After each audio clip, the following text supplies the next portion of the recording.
تاریخ کے دو حصے ہیں، ایک وہ ہے جو آپ سے پہلے، ایک وہ جو آپ کے بعد۔ عام جو سوسائٹی ہے اس کا رویہ اور آپ علیہ الصلوۃ والسلام کا بعثت سے پہلے اگر ہمیں کوئی ایسے معاملات، رویے اپنے خاندان کی خواتین کے ساتھ یا خواتین کے حوالے سے، انسان کے لیے سب سے بڑا مشکل مرحلہ گھر سے گواہی لینا یا کوئی ستائش کے کلمات حاصل کرنا ہوتا ہے، اور اپنے احساسات ان کے سامنے بیان کرتے ہیں، تو انہوں نے 5 جملوں میں وہ پوری تحریک بیان کر دی۔ 15 برس آپ علیہ الصلوۃ والتسلیم کے ان 5 جملوں میں ہیں۔ تاریخ انسانی میں کسی اور بیوی سے اپنے شوہر کی یہ تعریف شاید ہی ممکن نہیں ہے کہ ہم یہ سمجھتے ہیں کہ خاتون مرد سے کم از کم کوئی 5-6 سال چھوٹی ہو، ورنہ تو پھر میچ نہیں بنتا ہے۔ تو حضور کی یہ جو شادی ہے، اس سے ہمیں آج کی سوسائٹی میں اگر ہم کچھ حاصل کرنا چاہیں، کوئی سبق حاصل کرنا چاہیں، معاشرتی حوالے سے جو شادیوں کا ہمارے ہاں ایک وہ ہے کانسیپٹ، کیا بتانا چاہتے تھے حضور اس سے؟ ان دونوں کے نکاح میں رسول اللہ صلی اللہ علیہ وسلم شرکت نہیں کر رہے ہیں۔ میں اور آپ کر کے تو دکھائیں، آپ میرے تانوں سے نہیں بچ سکتے، میں آپ کے تانوں سے نہیں بچ سکتا، کہیں یار مجھے نہیں یاد کیا۔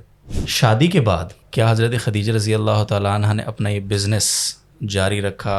حضور کا پھر رویہ اپنی زوجہ کے ساتھ، اب تو وہ ظاہر اہلیہ ہیں، کیا تھا as a women, as a working women, کیونکہ بزنس مین تھی بہت بڑی؟ یہ ہمارے معاشرے میں اتنی بڑی تبدیلی کیسے آئی ہے کہ کیا عہد نبوی اور کیا آج کا زمانہ ہے؟ یہاں تو ہم شرعی اعتبار سے بھی بہت سی چیزوں کو اپنے اوپر ایسے لازم کر چکے ہیں جو شاید اس زمانے میں لازم نہیں تھی، تو اس میں 2 غلط فہمیاں الگ الگ ہیں۔ تو بیٹیوں کی پیدائش، پرورش اور پھر ان کی آزمائشوں کو کس طرح سے حضور نے سنبھالا ان کو اپنے لیے؟ ہمارے ہاں آج کل یہ ہوتا ہے نا کہ ابھی کچھ دن پہلے ایک شوہر نے اپنی بیوی کو ہاسپٹل میں ہی مار دیا، کیوں جی؟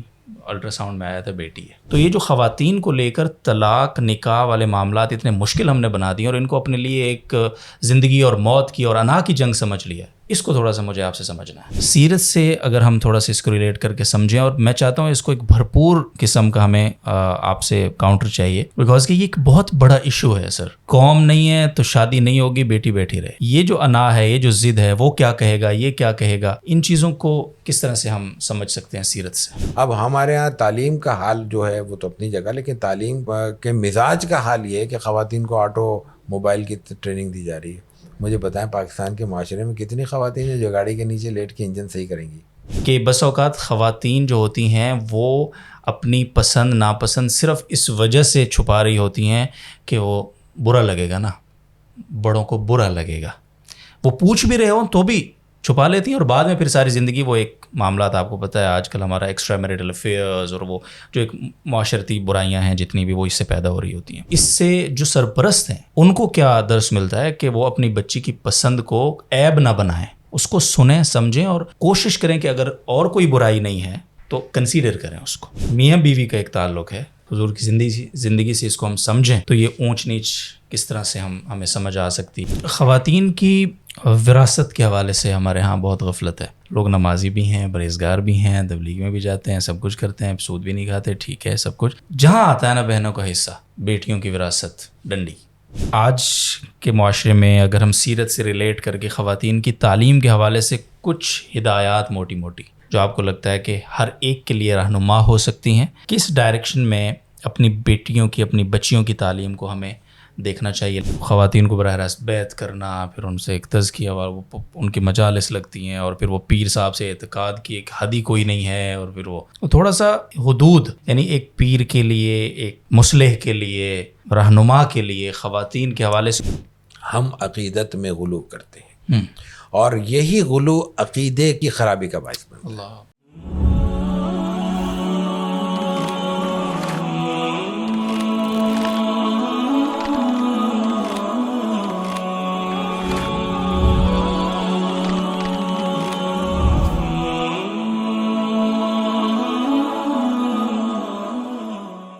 بسم اللہ الرحمن الرحیم، السلام علیکم ورحمۃ اللہ وبرکاتہ۔ ناظرین محترم، آپ کو ایک اور پوڈ کاسٹ میں خوش آمدید کہتے ہیں۔ ہمارا موضوع بہت خاص ہے آج کے اس پوڈ کاسٹ کا، ربیع الاول کا مہینہ ہے اور اس میں ظاہر سیرت رسول صلی اللہ علیہ وسلم بیان ہو رہی ہے ہر طرف، تو ہم نے آج جو موضوع کا انتخاب کیا ہے وہ سیرت اور خواتین۔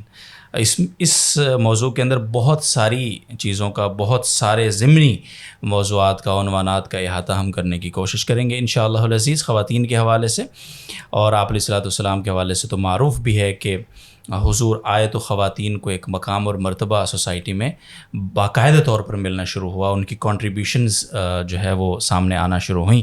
پھر وہ چاہے حضور کی ازدواجی زندگی ہو، حضور کی اپنی بیٹیوں کے ساتھ جو معاملات ہیں، صحابیات کے ساتھ جو حضور کا رویہ ہے، اوور آل خواتین کی تعلیم کے حوالے سے، ورکنگ ویمنس کے حوالے سے، یہ ساری کی ساری چیزیں جو آج کے ہمارے چیلنجز بھی ہیں. اسی طرح سے میاں بیوی کا جو رشتہ ہے، خاص طور پہ گھریلو اعتبار سے، چاہے آج کل ہم دیکھتے ہیں گھریلو تشدد بہت بڑھ گیا ہے، ہر آئے روز ہم کوئی نہ کوئی واقعہ، حادثہ، افسوسناک سانحہ سنتے ہیں. اسی طرح سے خواتین کے لیے جو نفقہ اور سکنا کا پورا ایک کانسیپٹ ہے، حضور کی زندگی سے ہم ظاہر فقہی ابحاث میں نہیں جائیں گے، لیکن حضور کی سیرت کو جتنا ہم اس مختصر سے وقت میں خواتین کے حوالے سے سمجھ سکیں تو سمجھنے کی پوری کوشش کریں گے. آج ہمارے ساتھ جو شخصیت ہیں، مہمان شخصیت، وہ اس حوالے سے بہت ہی جامع گفتگو ماشاءاللہ ان کی آتی رہتی ہے. ان کی کئی ساری تصانیف بھی ہیں، اور حال ہی میں رحمت للعالمین اتھارٹی اس کے ممبر بھی وہ اپوائنٹ ہوئے ہیں ماشاءاللہ ابھی کچھ وقت پہلے. تو میری مراد جناب ڈاکٹر سید عزیز الرحمان صاحب، السلام علیکم ورحمۃ اللہ وبرکاتہ. وعلیکم السلام ورحمۃ اللہ وبرکاتہ. ڈاکٹر صاحب بہت شکریہ وقت کے لیے. آپ کا شکریہ. ڈاکٹر صاحب کے ساتھ تعلق بڑا نیاز مندی کا ہے اور بڑی شفقت کرتے ہیں. بہت کبھی کبھی کوئی ویسے ہی مجھے بہت سارے مشورے دیتے ہیں زندگی میں آگے بڑھنے کے لیے، بہتری کی کوشش کرتے رہتا ہوں میں ان کو سامنے رکھ کے، تو ایک تعلق بھی ہے الحمدللہ. تو آج انشاءاللہ بہت ساری چیزیں میں خود ذاتی طور پہ میرا جی ہے کہ وہ سیکھوں، اور جو موضوع ہے وہ میرے دل کے بہت قریب ہے. تو ڈاکٹر صاحب، سب سے پہلے تو اس موضوع کی تھوڑی سی اہمیت پہ ہم چاہتے ہیں کہ کچھ تھوڑی سی بات ہو ہمارے ناظرین سے ابتدا میں میرے سوال سے پہلے، تاکہ لوگ اس اہمیت کو سامنے رکھ کے اس گفتگو کو آخر تک سننے کی کوشش کریں، اپنا کچھ وقت نکال سکیں پلیز. جزاک اللہ. بسم اللہ الرحمن الرحیم. آپ کا شکریہ کہ اس موضوع پر ہمیں کچھ کہنے کا آپ کے توسط سے اپنے سامعین تک، ناظرین تک پہنچانے کا موقع مل رہا ہے. علامہ اقبال نے ایک بڑی عجیب بات کہی تھی، اور وہ بات پھر ہمیں وہ بات محسوس ہوتی ہے کہ وہ ریفلیکشن ہے آپ علیہ الصلوۃ والتسلیم کے خطبہ حجۃ الوداع کے ایک جملے کا. انہوں نے کہا تھا کہ دنیا کی اگر اس کا مفہوم بیان کروں، دنیا کی تاریخ کے دو حصے ہیں، ایک وہ ہے جو آپ سے پہلے، ایک وہ جو آپ کے بعد. یعنی آپ کے بعد تاریخ یکسر تبدیل ہوئی ہے. اور پھر آپ خطبہ حجۃ الوداع دیکھیں تو آپ نے ایک جملہ فرمایا تھا کہ جاہلیت کی تمام علامتیں اور نشانیاں اور اس کی رسوم و روایت تحت قدمی ہاتین، میرے دونوں قدموں کے پاؤں تلے ہیں، رون دی گئی ہیں، ختم کر دی گئی ہیں. تو جہالت کی جو اس نوعیت کی چیزیں تھیں یا جو مظاہر تھے، ان میں ایک بہت بڑا مظہر خواتین کے ساتھ غیر انسانی رویہ تھا. آپ علیہ الصلوۃ والتسلیم کی بعثت کے مختلف نکات اور بہت سے پہلو بیان کیے جاتے ہیں. اس میں ایک پہلو انسان کو انسانیت سے آشنا کرنا ہے. تکریم آدم، تکریم انسانیت، قرآن کریم نے وَلَقَدْ كَرَّمْنَا بَنِي آدم اور مختلف مقامات پہ وہ بیان کیا ہے. تو تکریم انسانیت کے ایک پہلو تکریم خواتین ہے، ظاہر کہ وہ انسان ہے. تو آپ علیہ الصلوۃ والتسلیم نے اس حوالے سے بالکل تاریخ کا دھارا تبدیل کیا ہے. یعنی یہ کہا جائے کہ کچھ چیزیں تھیں، کچھ کو تصحیح کر دی، کچھ کی اصلاح کر دی، کچھ کو تبدیل کر دی، ایسا نہیں تھا. اس کو بالکل برعکس کیا ہے، اور اس کا پورا آپ علیہ الصلوۃ والتسلیم کے خاص طور پر بعثت کے بعد کے 23 برس میں اس کا ریفلیکشن نظر آتا ہے. اگرچہ کہ آپ علیہ الصلوۃ والتسلیم کا خواتین کے ساتھ تعلق اور اس کا اظہار تو اس سے پہلے سے موجود ہے. آپ کے رشتے ہیں، ناطے ہیں، آپ کی شادی ہے، شادی کے بعد آپ کے اولاد ہے، اولاد کے ساتھ ساتھ دوسرے رشتے ہیں. ظاہر ہے کہ انسان اپنی خانگی زندگی میں بہت سے خواتین کے ساتھ بہت سے رشتوں سے بندھا ہوا ہوتا ہے. ان سب کا اظہار جو آپ کی سیرت میں ہے وہ آپ کی بعثت مبارکہ سے پہلے بھی ہے، لیکن بعثت کے بعد خاص طور پر آپ علیہ الصلوۃ والتسلیم نے اس حوالے سے غیر معمولی چیزیں آپ کی سیرت میں نظر آتی ہیں، جو بس مسئلہ ہماری کمزوری ہے کہ ہم وہ اس کو پڑھتے نہیں ہیں، جانتے نہیں ہیں. عمل تو پھر بعد میں ہوگا. صحیح. اچھا، جب آپ علیہ الصلوۃ والسلام ظاہر ہے مکہ مکرمہ کی حضور کی جو زندگی ہے اور بعثت سے پہلے کا جو ایک وقت حضور نے گزارا، تو اس وقت خواتین کے ساتھ اس معاشرے میں جو ہمیں چیزیں ملتی ہیں، عام جو سوسائٹی ہے اس کا رویہ اور آپ علیہ الصلوۃ والسلام کا بعثت سے پہلے اگر ہمیں کوئی ایسے معاملات، رویے اپنے خاندان کی خواتین کے ساتھ یا خواتین کے حوالے سے ان کو ہم تھوڑا سا اگر سامنے رکھیں، پھر اس کے بعد حضرت خدیجہ رضی اللہ تعالیٰ عنہ کی زندگی حضور کے ساتھ شروع ہوتی ہے، تو وہاں سے ہم آگے بڑھیں گے. آپ علیہ الصلوۃ والتسلیم دنیا میں تشریف لائے ہیں تو آپ کے والد حیات نہیں ہیں. ہاں آپ کی والدہ کے ساتھ کچھ وقت گزرا ہے، اس لیے کہ 6 برس کی عمر میں وہ دنیا سے رخصت ہوئی ہیں. ان 6 برس میں بھی 6 کے 6 برس ان کے ساتھ نہیں گزرے. آپ حضرت حلیمہ کے پاس وہاں تشریف لے گئے ہیں، بنو سعد میں پرورش پا رہے ہیں، اور پھر ایک سفر کی حالت میں آپ کی والدہ آپ سے رخصت ہوتی ہیں. تو یہ تو خواتین کے ساتھ بالکل قریبی ترین خواتین کے ساتھ آپ کا تعلق ہے. اس کے بعد پھر جب آپ نوجوانی کے انتہائی ابتدائی مرحلے میں تجارت شروع کرتے ہیں اور صادق اور امین کے القاب آپ کو اس میدان میں حاصل ہوتے ہیں، تو پھر تقریباً کوئی عام اہل سیر کے خیال کے مطابق 25 برس کی عمر مبارک میں آپ حضرت خدیجہ سے نکاح کرتے ہیں. حضرت خدیجہ سے نکاح تک پہنچنے کا جو عمومی ایک سیرت کا بیانیہ ہے وہ یہ کہ وہ تجارت کے ذریعے شراکت ہوتی ہے، شراکت کے بعد ایک تعارف ہوتا ہے، انسیت ہوتی ہے، اور پھر حضرت خدیجہ اور رسول اللہ صلی اللہ علیہ وسلم کے جو خاندان کے افراد ہیں، دونوں طرف کے بڑے ہیں، وہ پھر ایک یوں سمجھ لیں کہ ارینج میرج کی صورت میں شادی طے کرتے ہیں. ادھر سے جناب ابی طالب آپ کے چچا محترم ہیں، ادھر سے ورقہ بن نوفل ان کے چچا زاد بھائی ہیں، دونوں وہ اس میں شریک ہوتے ہیں، اور دونوں ہی کے روابط کے ذریعے پھر نکاح کی تقریب منعقد ہوتی ہے. اور اس وقت کی روایت کے مطابق دونوں طرف سے خطبہ نکاح پڑھے جاتے ہیں. جناب ابی طالب پڑھتے ہیں آپ علیہ الصلوۃ والتسلیم کی طرف سے، پھر اس کا جواب جناب ورقہ بن نوفل دیتے ہیں حضرت خدیجہ کی جانب سے، اور پھر یوں نکاح ہو جاتا ہے. اب اس نکاح میں جو آپ علیہ الصلوۃ والتسلیم 25 برس کی عمر میں کرتے ہیں، جو سب سے اہم چیز اس وقت کے ماحول کے مطابق ہے وہ یہ ہے کہ یہ نکاح آپ کا حضرت خدیجہ کے دنیا سے رخصت ہونے کے وقت تک ایک ہی نکاح کے طور پہ برقرار رہتا ہے. اور اس پورے عمل میں کوئی ایک چھوٹا سا نقطہ بھی نظر نہیں آتا کہ جہاں کوئی دونوں کی جانب سے کوئی ایک دوسرے کے متعلق کوئی غلط فہمی یا بدگمانی کی شکل ہوئی ہو یا ویسی کھٹ پٹ ہوئی ہو. اس کے برعکس ایک اور غیر معمولی چیز ہے. ہم سب جانتے ہیں، اور محاورتاً بھی اور مزاحاً بھی ہم یہ بات کہہ دیتے ہیں کہ انسان کے لیے سب سے بڑا مشکل مرحلہ گھر سے گواہی لینا یا کوئی ستائش کے کلمات حاصل کرنا ہوتا ہے. یہ اس تعلق کے اظہار کی ایک کیفیت ہوتی ہے. جی یہ کوئی منفی جملہ نہیں ہے، چونکہ دونوں ایک دوسرے کے لیے ایک ڈھارس بھی ہیں، اور ایک دوسرے کے تمام اچھے اور برے اور کمزور اور قابل ستائش پہلوؤں کے ایک دوسرے کے عینی شاہد اور گواہ بھی ہیں. تو اس موقع پر ایک ایسے شخص کے لیے جو اپنی زندگی کو دوہری صورت میں گزارتا ہو، گھر میں الگ اور باہر الگ، تو اس کے لیے بڑا آسان ہے باہر کی زندگی مینیج کر لے، گھر کی زندگی مینیج کرنا آسان نہیں ہوتا. بالکل. اس کیفیت میں آپ علیہ الصلوۃ والتسلیم نے 15 برس بعثت سے پہلے حضرت خدیجہ کے ساتھ گزارے. ان 15 برسوں کی گواہی حضرت خدیجہ نے آپ علیہ الصلوۃ والتسلیم کی بعثت کے بعد مرحلہ اول میں جب آپ حضرت خدیجہ کے پاس تشریف لاتے ہیں اور اپنے احساسات ان کے سامنے بیان کرتے ہیں، تو انہوں نے 5 جملوں میں وہ پوری تحریک بیان کر دی. 15 برس آپ علیہ الصلوۃ والتسلیم کے ان 5 جملوں میں ہیں. وہ جب حضرت خدیجہ سے کہتے ہیں کہ ایسے فرشتے نے آ کے مجھے یہ ذمہ داری سونپی ہے، تو حضرت خدیجہ کہتی ہیں کہ آپ کو کچھ بھی نہیں ہوگا، آپ محفوظ رہیں گے. اصل اس وقت جو دشواری تھی وہ یہ تھی کہ اتنی بڑی ذمہ داری، اور بالکل پہلی بار، اور پھر وہی کا بوجھ آپ علیہ الصلوۃ والتسلیم کی زندگی پر فزیکلی آیا ہے. ہم سمجھتے ہیں کہ وہی تو نظر نہ آنے والی چیز ہے. ہم اگر وہی کے نزول کی کیفیت جناب رسول اللہ صلی اللہ علیہ وسلم اور آپ کے صحابہ سے دیکھتے ہیں تو اس میں وہ وزن طبیعت پہ محسوس ہوتا ہے، وجود اثر پہ محسوس ہوتا ہے. آپ جانور پر موجود ہیں، جانور لیٹ جاتا ہے، آپ کسی کے ساتھ سہارا لگائے ہوئے ہیں، اس کی ہڈیاں چٹکنے لگتی ہیں. اس کا مطلب ہے یہ وزن ایک فزیکل ایک ویٹ کی شکل رکھتا ہے.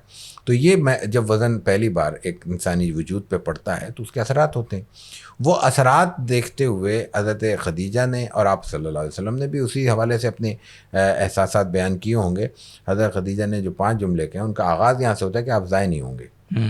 اس کا مفہوم یہ کہ یہ جو سب کچھ ہے یہ آپ کو آگے لے جانے کے لیے ہے، آپ کو آگے بڑھانے کے لیے ہے. یہ جو ذمہ داریاں ہیں یہ آپ کی سرخروئی کا باعث ہوں گی.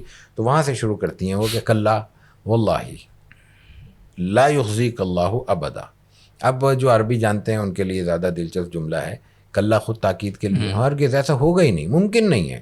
واللہ اللہ کی قسم، یہ تاکید کے لیے ہوتی. قسم کب اٹھاتا ہے آدمی؟ جب اس میں زور پیدا کرنا ہوتا ہے.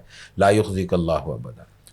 لا یخزیک اللہ تک تو ٹھیک ہے، اس میں کوئی تاکید کا جملہ نہیں ہے، ابدا پھر تاکید کے لیے اللہ تعالیٰ آپ کو ہرگز نہیں، کبھی بھی ممکن نہیں ہے کہ آپ کو ضائع کر دے.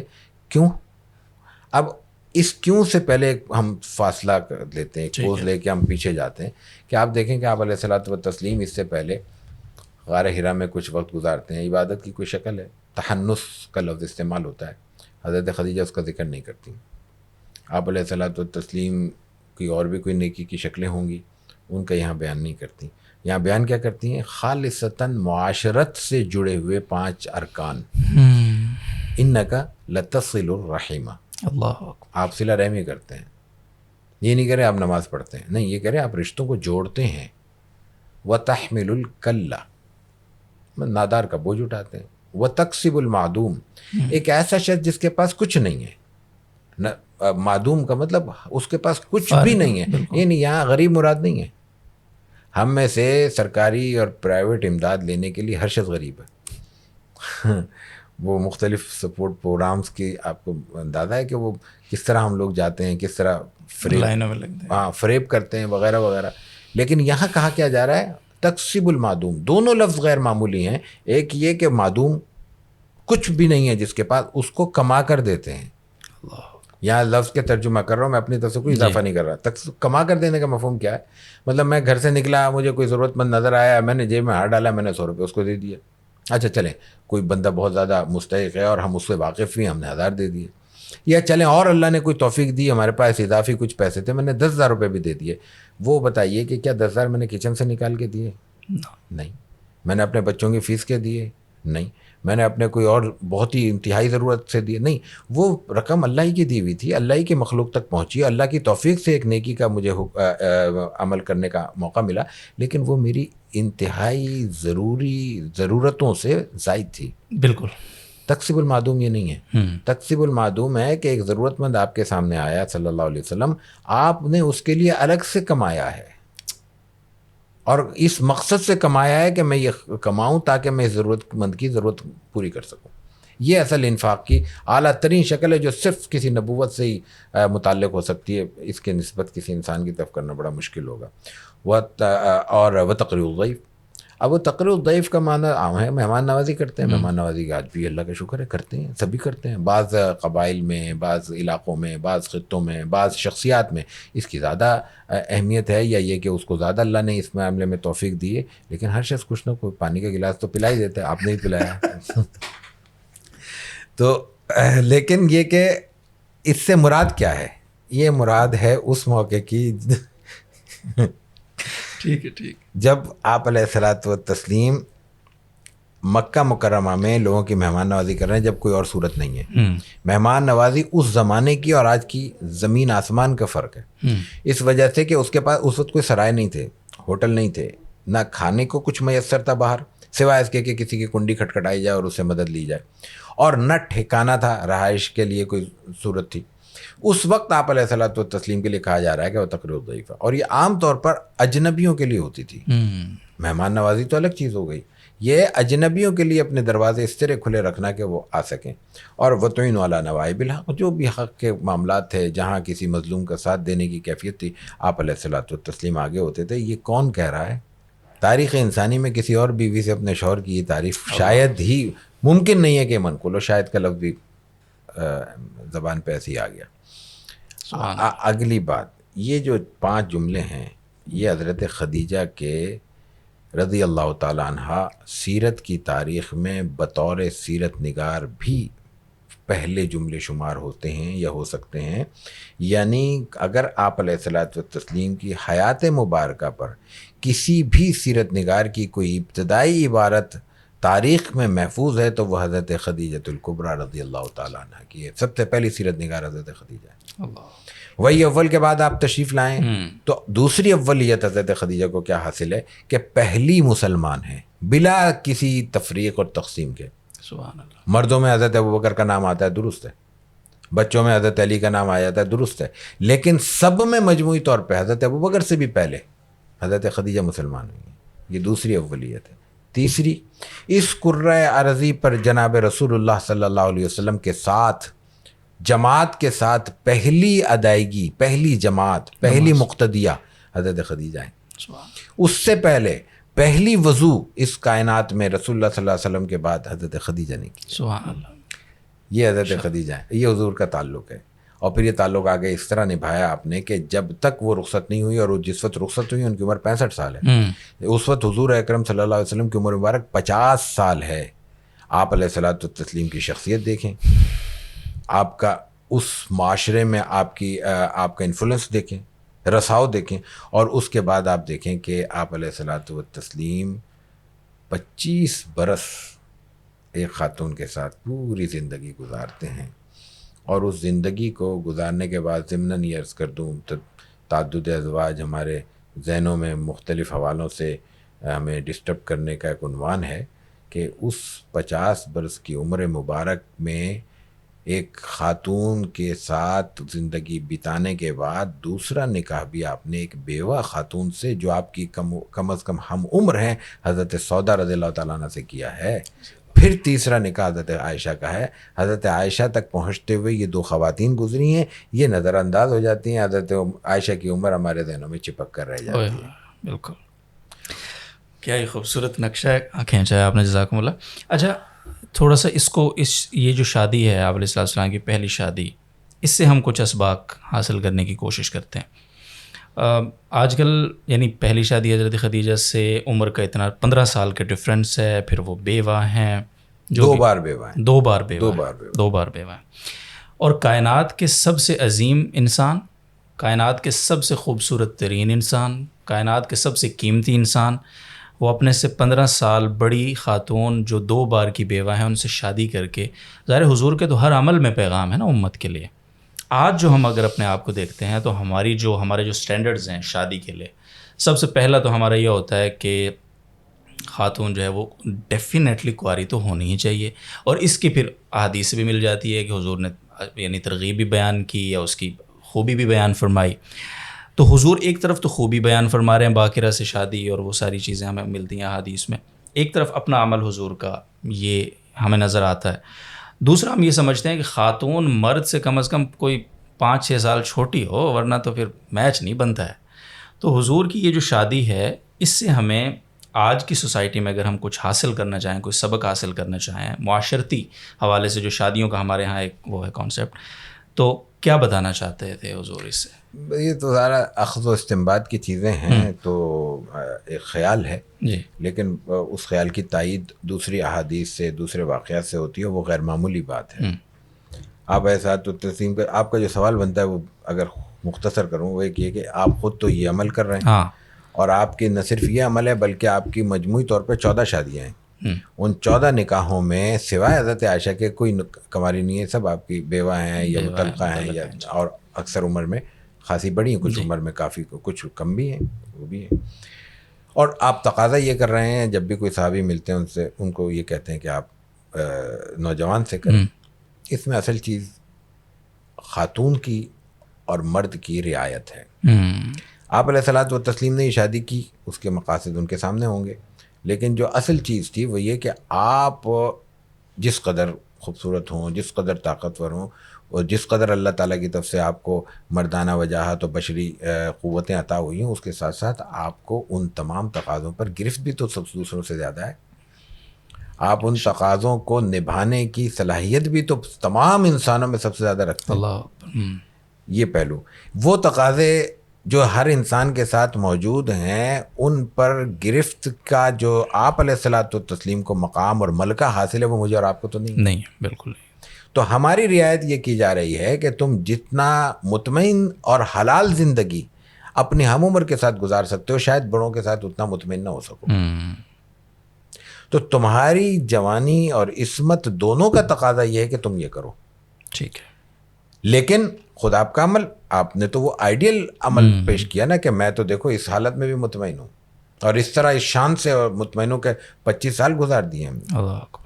لیکن یہ چونکہ ایک انفرادی عمل ہے اور اس ذات کا عمل ہے جو ہر طرح کی قوتوں پہ قادر ہے، اس ذات نے اپنے اس عمل کو اس کا احسان ایک اور انسانیت پہ یہ کہ اس نے وہ عمل ہمارے لیے لازم نہیں کیا. لازم نہیں. ہمارے لیے ہمارے تقاضوں اور ہماری کمزوریوں کو دیکھتے ہوئے ہمیں یہ سہولت فراہم کی ہے، لیکن اس کو سہولت کے طور پہ دیکھنا چاہیے.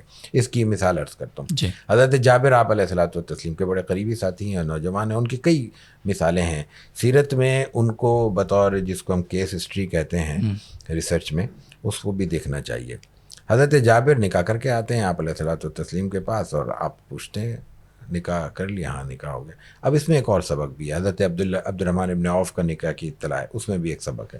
یہ آپ کے قریبی ترین صحابی ہیں. عبد الرحمن ابن عوف کا مقام سب جانتے ہیں. ان کی صرف مقام نہیں ہے، ان کی تاجرانہ حیثیت سب جانتے ہیں. یعنی وہ ایک غریب آدمی نہیں ہے. بالکل. اور دونوں کے معاملے میں اور روایتیں بھی ہیں. یہ 2 روایت نام تو سامنے آ گئے. ان دونوں کے نکاح میں رسول اللہ صلی اللہ علیہ وسلم شرکت نہیں کر رہے ہیں. میں اور آپ کر کے تو دکھائیں. آپ میرے تانوں سے نہیں بچ سکتے، میں آپ کے تانوں سے نہیں بچ سکتا. کہیں یار مجھے نہیں یاد کیا. اور یہاں رسول اللہ صلی اللہ علیہ وسلم کو عبد الرحمن بن عوف نے یاد نہیں کیا. وہ تو ان کے نشان دیکھتے ہیں، کہتے ہیں یہ کیا ہے، گلے نکاح کیا. میں نے کہا اچھا کر لیا، ولیمہ کیا ہے، ذرا ولیمہ کر لینا. اچھا ولیمے میں یہ نہیں کہہ رہے کہ یار ولیمہ کر لیا، مجھے نہیں بلایا، ولیمہ میں مجھے بلا لینا، چلو نکاح میں نہیں بلایا تھا. نہیں، ولیمہ کر لینا. یعنی 4 آدمی بلاؤ، بٹھاؤ، اعلان ہو جائے، تاکہ یہ کسی خفیہ عمل کے مقابل آ جائے اور یہ اعلانیہ ہو جائے، تاکہ سب کو پتہ چلے کہ انہوں نے یہ ذمہ داری ادا کر دی. اچھا اس میں بھی حکمت ہے. یعنی جب ہم یہ کہتے ہیں کہ نکاح کا اعلان کر دو، تو اس کا مفہوم یہ ہوتا ہے کہ ایک تو جس خاتون سے ہم نے نکاح کیا اس کے بارے میں لوگ یہ مطمئن ہو جائیں کہ اب یہ کسی کی کے نکاح میں ہے، اب یہ منکوح ہے، اب اس کو آپ پیغام نہ دیں. ٹھیک ہے. دوسری بات یہ ہے کہ اب ہمارا جب اس کے ساتھ یا اس خاندان کے ساتھ ریلیشن ہو تو لوگوں کی آنکھیں نہ کھڑی ہوں، یہ ادھر کیوں جا رہا ہے، یہ ان کے ساتھ کیوں گھوم رہا ہے، بدگمانی کا تصور نہ پیدا ہو. اور تیسرا یہ کہ ان کے بعد پھر اس انسان کی حیثیت متعین ہو جائے کہ اب یہ نکاح شدہ شخص ہے. تو اس کی وجہ سے اس کے جو سماجی معاملات ہیں ان میں احتیاط کا پہلو اس شخص کی طرف سے، اس خاندان سے جس کی میں اس کی نسبت طے ہوئی ہے، اور پورے معاشرے میں. یہ ان تینوں کے لیے یہ چیز اہمیت رکھتی ہے. تو آپ علیہ الصلوۃ والتسلیم نے حضرت جابر کا میں ذکر کر رہا تھا، ان سے نکاح کی بات ہوئی. انہوں نے کہا نکاح کیا میں نے. کہ اس سے کیا کہ لگے تجربہ کار، شادی شدہ پہلے اور ولیدگی ہو چکی ہے، یا شوہر متعلق سے طلاق شدہ ہیں، جو بھی کیفیت ہے، ان سے میں نے نکاح کیا. تو آپ نے کہا تمہیں تو جوان آدمی ہو، اس طرح کرنی چاہیے تھی شادی. روایتوں میں الفاظ آتے ہیں.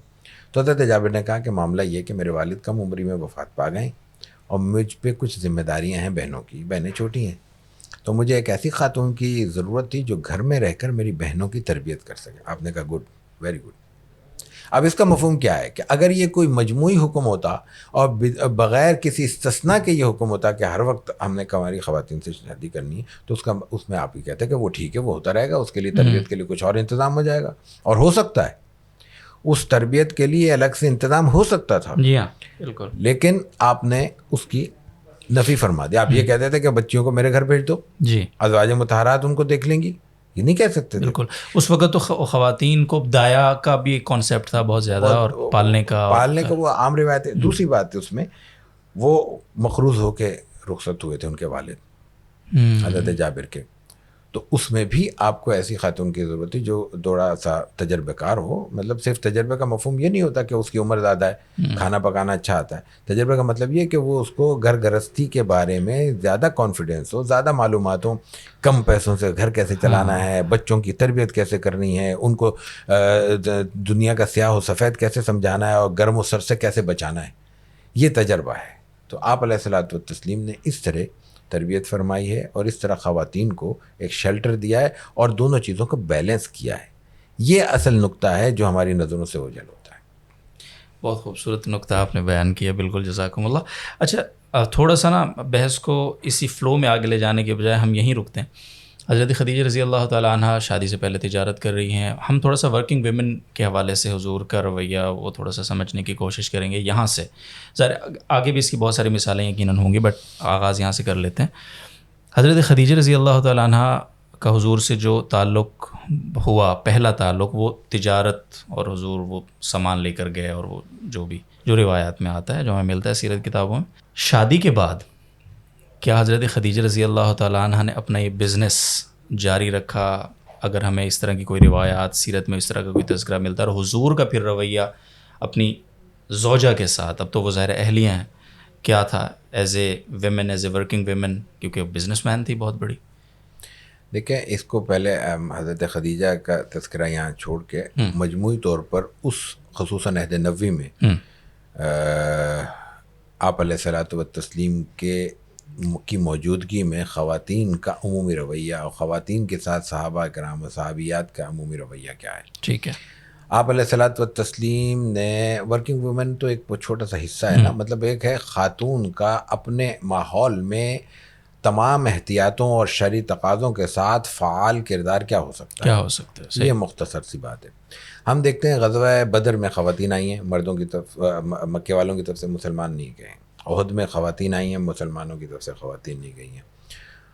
اس کے بعد غزوہ کچھ تھوڑا سا خندق میں, پھر خیبر میں خواتین کا ذکر ملتا ہے, اور وہ بھی اس طرح کہ آپ علیہ الصلوۃ والتسلیم سے خواتین نے اجازت لی ہے اور اصرار کیا ہے. آپ نے پھر سوال کیا کہ تم کرو گی کیا. ظاہر ہے کہ لڑنا بڑھنا جس سطح پہ مردوں کا کام ہے اس طرح خواتین کا کام نہیں ہے, لیکن خواتین میں بڑی جری خواتین ہوتی ہیں. تو آپ سے انہوں نے کہا کہ ہم یہ کر دیں گے کہ بھئی پانی پلا دیں گے مریضوں کو, ان کے زخم وخم دھو دیں گے, ان کی کوئی اور خدمت, کھانا پکانا ہے, کچھ کھلانا. آپ نے پھر جن خواتین نے از خود یہ خدمت کرنے کی پیشکش کی تھی ان کو لیا, یعنی عمومی اعلان پھر بھی نہیں کیا. آپ نے کہا چلو 2 خواتین نے یہ مقدمہ لڑا ہے تو چلو بھائی سب آ جاؤ, ایسا نہیں ہوا. ایک تو یہ بات ذہن میں رہی تھی. دوسرا پھر خود یہ بخاری شریف کی روایت ہے, بالکل کتاب العلم میں یہ بات موجود ہے کہ آپ علیہ الصلوۃ والتسلیم سے خواتین نے یہ کہا کہ عمومی طور پہ ہمیں ہدایات ملتی ہیں آپ کی, لیکن ہمیں کچھ مسائل میں الگ سے دن درکار ہے. اب اس کی 2 وجہ ہو سکتی ہیں. ایک تو یہ کہ مردوں میں رہتے ہوئے ویسے ہی خواتین کو ذرا حجاب ہوگا اور وہ بات کھل کر نہیں کر سکیں گی. دوسری بات یہ کہ کچھ خواتین کے اپنے ذاتی مسائل بھی ہوں گے. وہ آپ علیہ الصلوۃ والتسلیم سے تو شاید اپنے آپ کے ساتھ جو نبوت کا اور ایک امتی کا رشتہ ہے بے تکلفی سے کہہ لیں, لیکن وہ دوسرے مردوں کے سامنے تو وہ خواتین کو کہنا بھی نہیں چاہیے اور کہہ بھی نہیں پاتی. تو آپ نے ان کے لیے الگ دن متعین کر دیا, یہ بھی اس کا ایک حصہ ہے.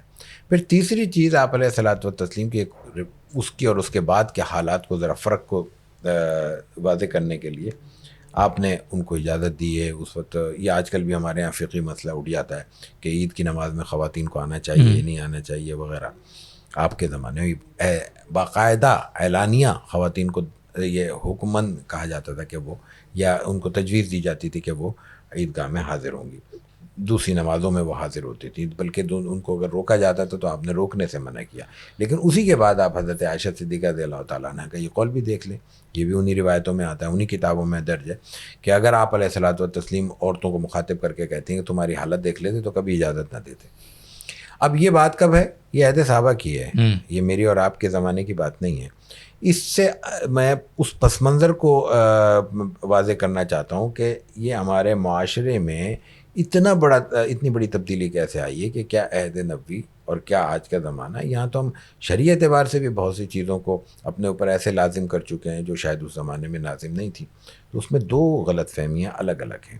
ایک غلط فہمی ہے کہ جو عہد نبوی کا معاشرہ تھا ہم اسی معاشرے کے سارے احکامات کو اپنے اوپر لاگو کریں, تو یہ تو خود حضرت عائشہ صدیقہ رضی اللہ تعالیٰ عنہ کے قول سے نفی ہو رہی ہے. دوسرا یہ کہ اگر کہیں آپ علیہ الصلوۃ والتسلیم نے کوئی سہولت دی ہے تو ہم وہ سہولت بھی قدغن لگا دیں, اور اس قدغن کی پھر عجیب شکلیں ہوں, یعنی یہ کہ یہ تک کہہ دیا جائے کہ ان کو تعلیم کی اجازت نہیں ہے. تو ظاہر ہے کہ یہ رویہ, اس کے کوئی جواز ہے تو وہ جواز پیش کر دیں, کوئی مسائل ہیں وہ مسائل پیش کر دیں, کوئی رکاوٹیں ہیں وہ رکاوٹیں پیش کر دیں, لیکن اس کو شریعت کا حکم نہیں دیا جا سکتا, اس کو رسول اللہ صلی اللہ علیہ وسلم کی سیرت کا حکم نہیں دیا جا سکتا, اس کو عہد نبوی یا آج کا مشہور وہ ہے ریاست مدینہ اس کا حکم نہیں دیا جا سکتا.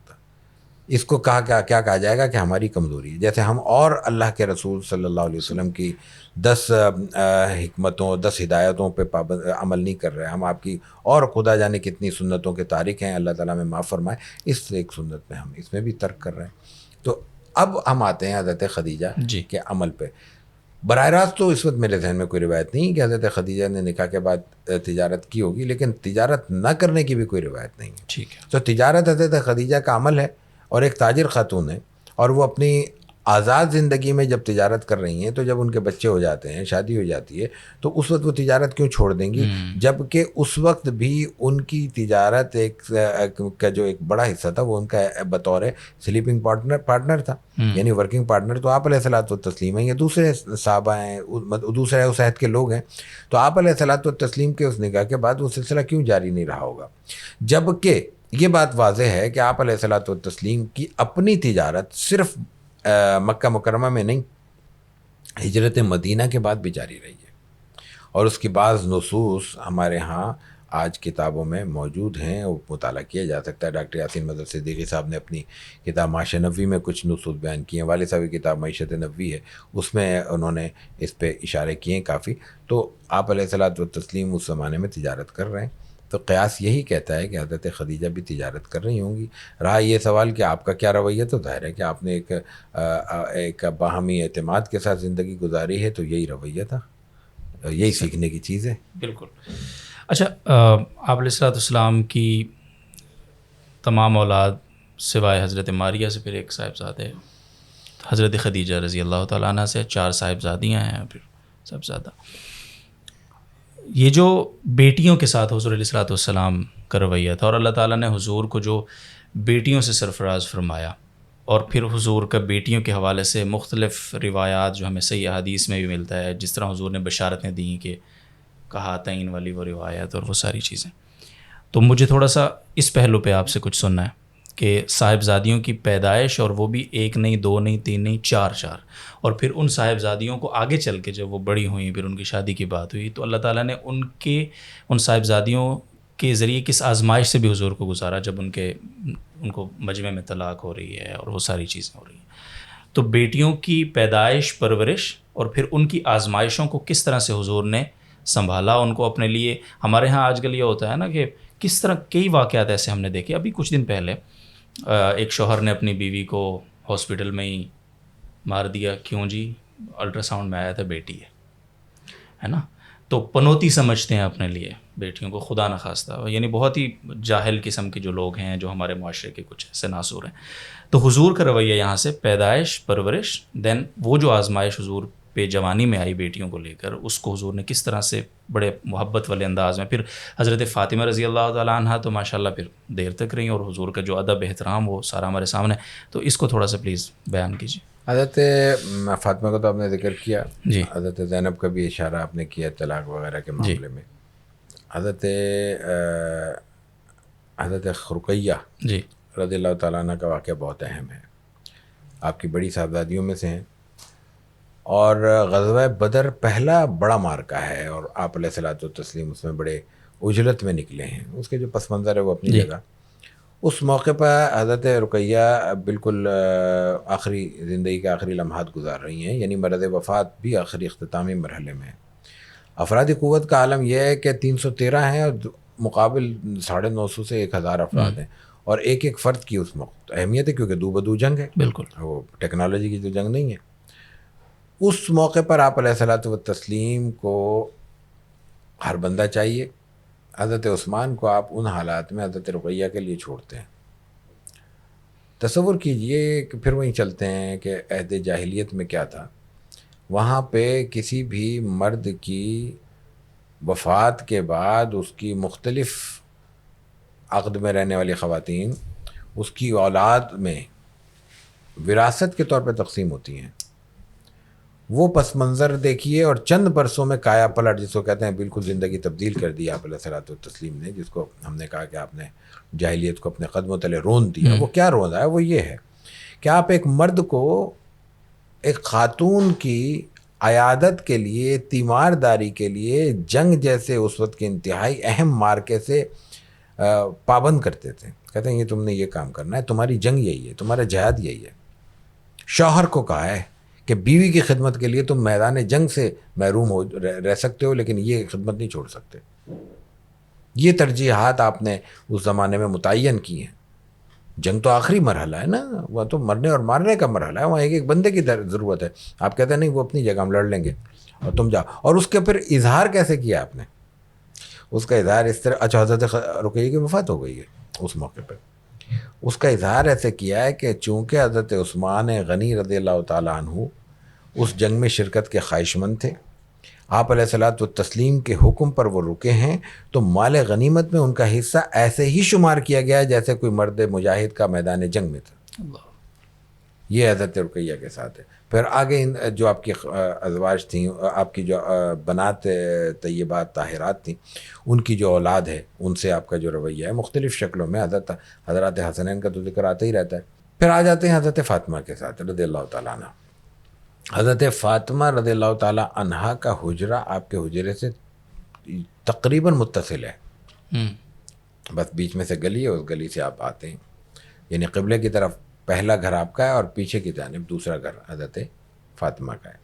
اس وقت جو حجرہ ہے وہ جو اصل جو اس وقت چار دیواری ہے اندر، اس میں حضرت فاطمہ کا حجرہ اندر آ چکا ہے، وہ اندر ہی ہے.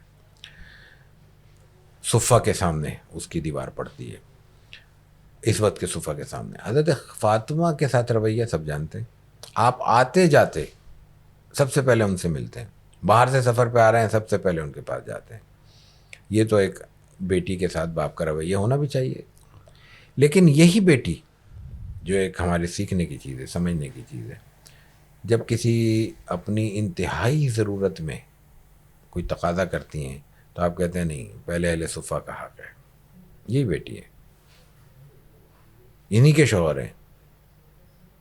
وہ جب کہتے ہیں کہ وہ آپ کی بیٹی کو یہ دشواری ہے، کوئی مددگار دے دو، تو کہتے ہیں پہلے ان کا حق ہے.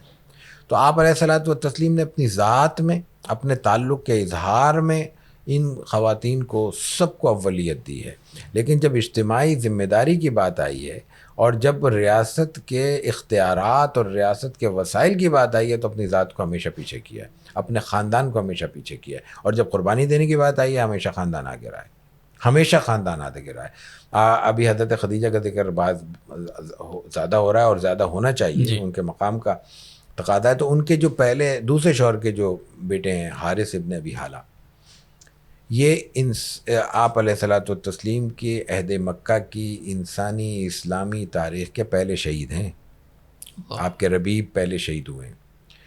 جب غزوہ بدر ہے اور مکے کے بڑے بڑے سردار حلم مبارز کہہ کے مبارزت طلبی کرتے ہیں، اور جب انصار اپنے شوق سے، اپنی دلچسپی سے آگے آتے ہیں، آپ علیہ الصلوۃ والتسلیم سے اجازت لیتے ہیں، آپ کہتے ہیں ٹھیک ہے تم جاؤ، تو وہ ان کو منع کر دیتے ہیں، کہتے ہیں نہیں، ہمارے ہم پلہ لوگ نکلیں تو آپ نے کس کو اپنے طرف سے کھڑا کیا ہے؟ اب آپ نے حکم بند دیا ہے، انصار اپنی مرضی سے آئیں، آپ نے حکمن کس کو کھڑا کیا؟ کہ حمزہ کھڑے ہو جاؤ، سگے چچا نہیں ہیں، صرف آپ کے چچا رضائی بھائی ہیں، آپ کے ہم عمر ہیں.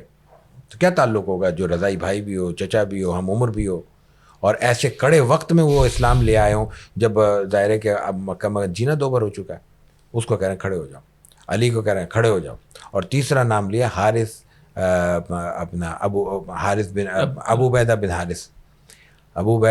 حارث بن عبد المطلب کے پوتے ہیں. یہ تینوں خاندان نبوت کے فرد ہیں جن کو آپ نے کھڑا کیا ہے.